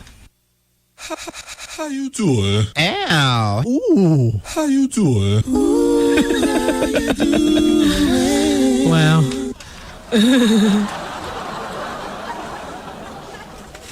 Dr. Phil upset because his son is engaged to a Playboy playmate. The boy is 26 years old. Isn't that a 26-year-old boy's lifelong dream? Oh, yeah. Okay. Well, Jay is 26, and he gave the ring to the girl and asked for her hand in marriage before Dr. Phil and his wife found out. She's 27, and she's one of the Dom sisters, everybody. They're triplets. And Dr. Phil is disappointed because he hoped that his son would marry another shrink or somebody of his intellectual equal. You got a lot of nerve, Dr. Phil. As much you love a fat booty and a fat bra size, and everybody knows. And Robin's got the implants to prove it, your wife. Plus, all them women that have crept up from your past talking about your allegedly lecherous behind. No, Dr. Phil, the son didn't fall far from his daddy's tree.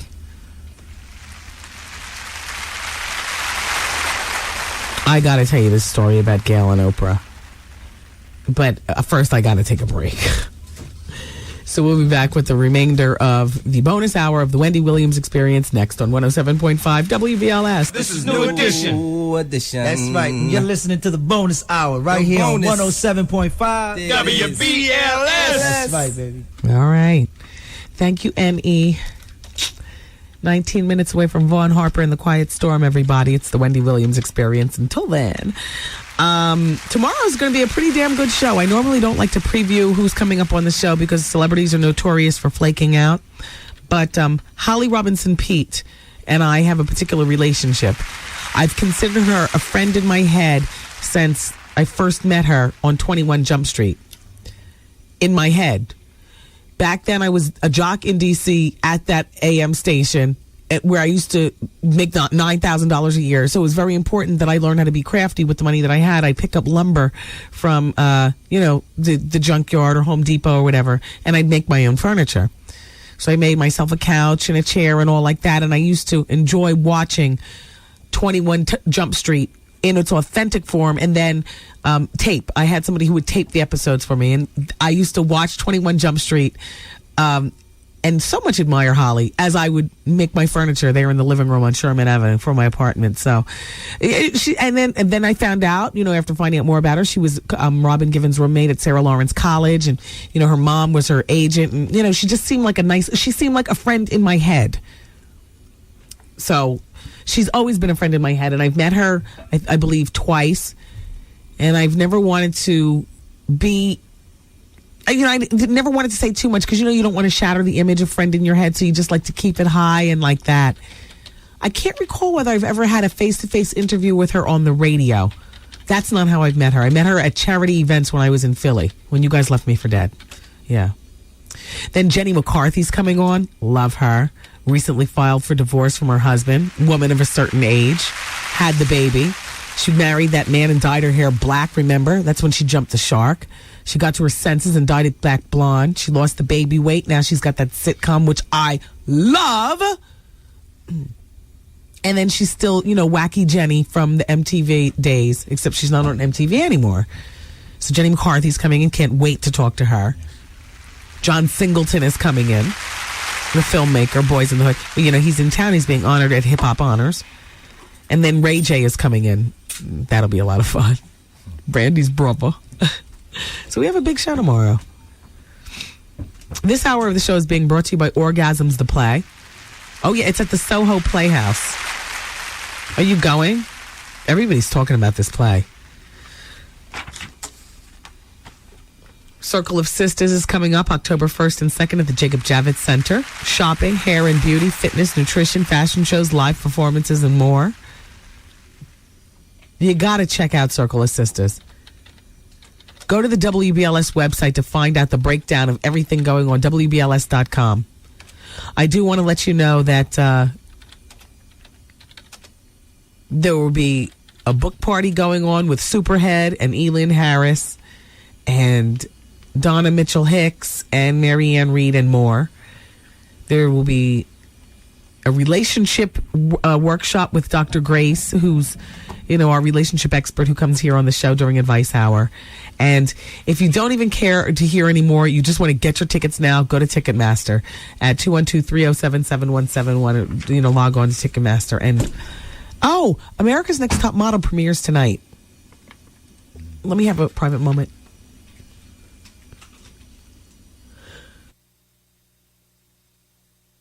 Okay.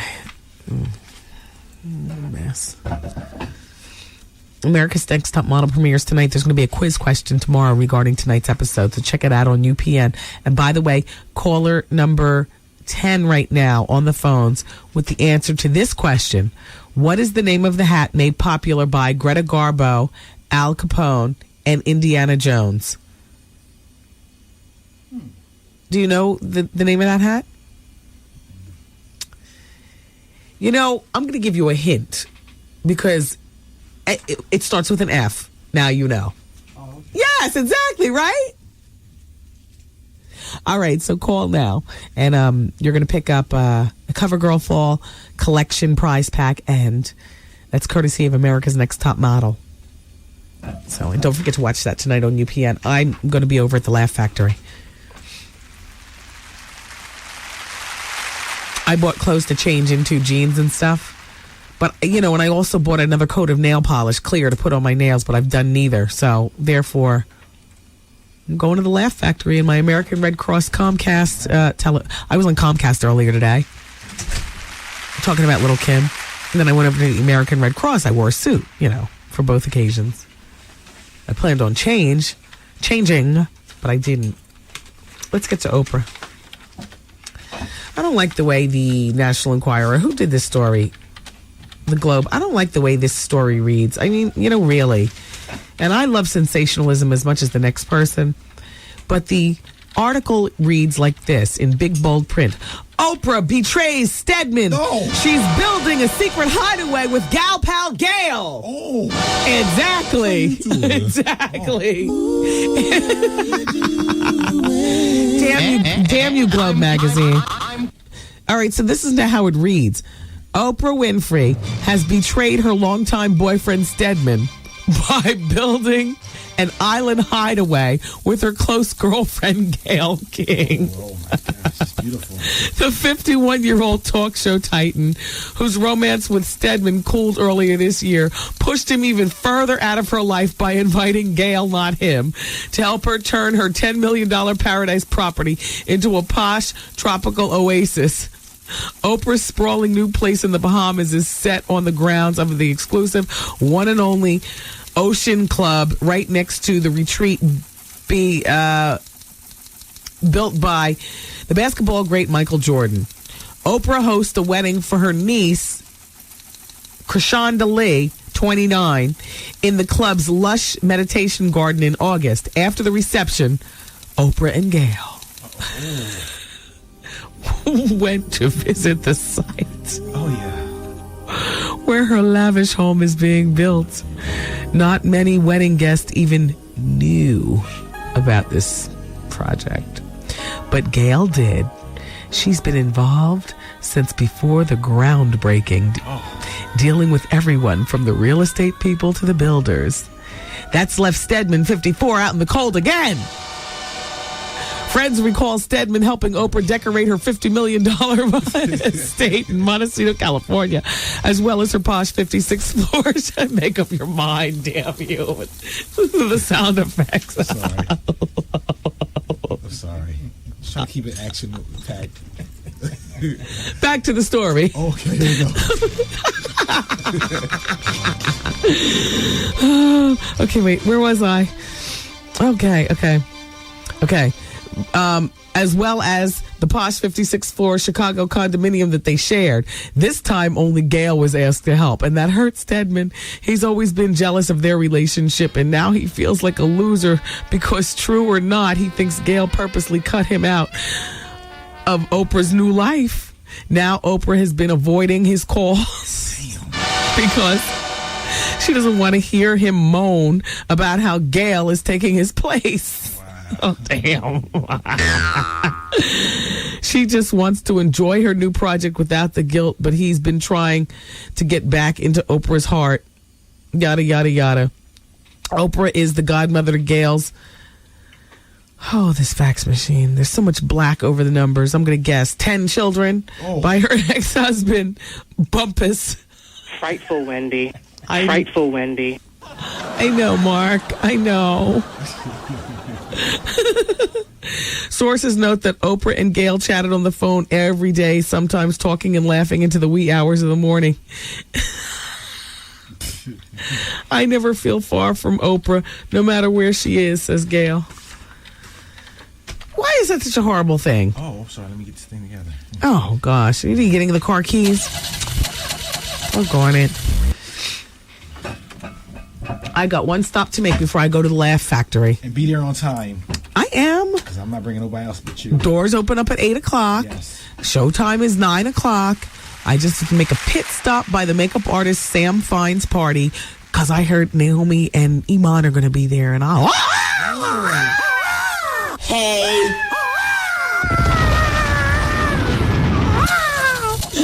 So I just got business to attend to, and then I'm going to leave Nicole there to, to finish out the business, and then I'm going to come over to the Laugh Factory, and we're going to laugh all night long. Shout out to Capone, you Art, shout out to all the comedians that'll be over there, and you all as well. I love you for listening today. Come back tomorrow. It's going to be a big show. Take care. Bye-bye.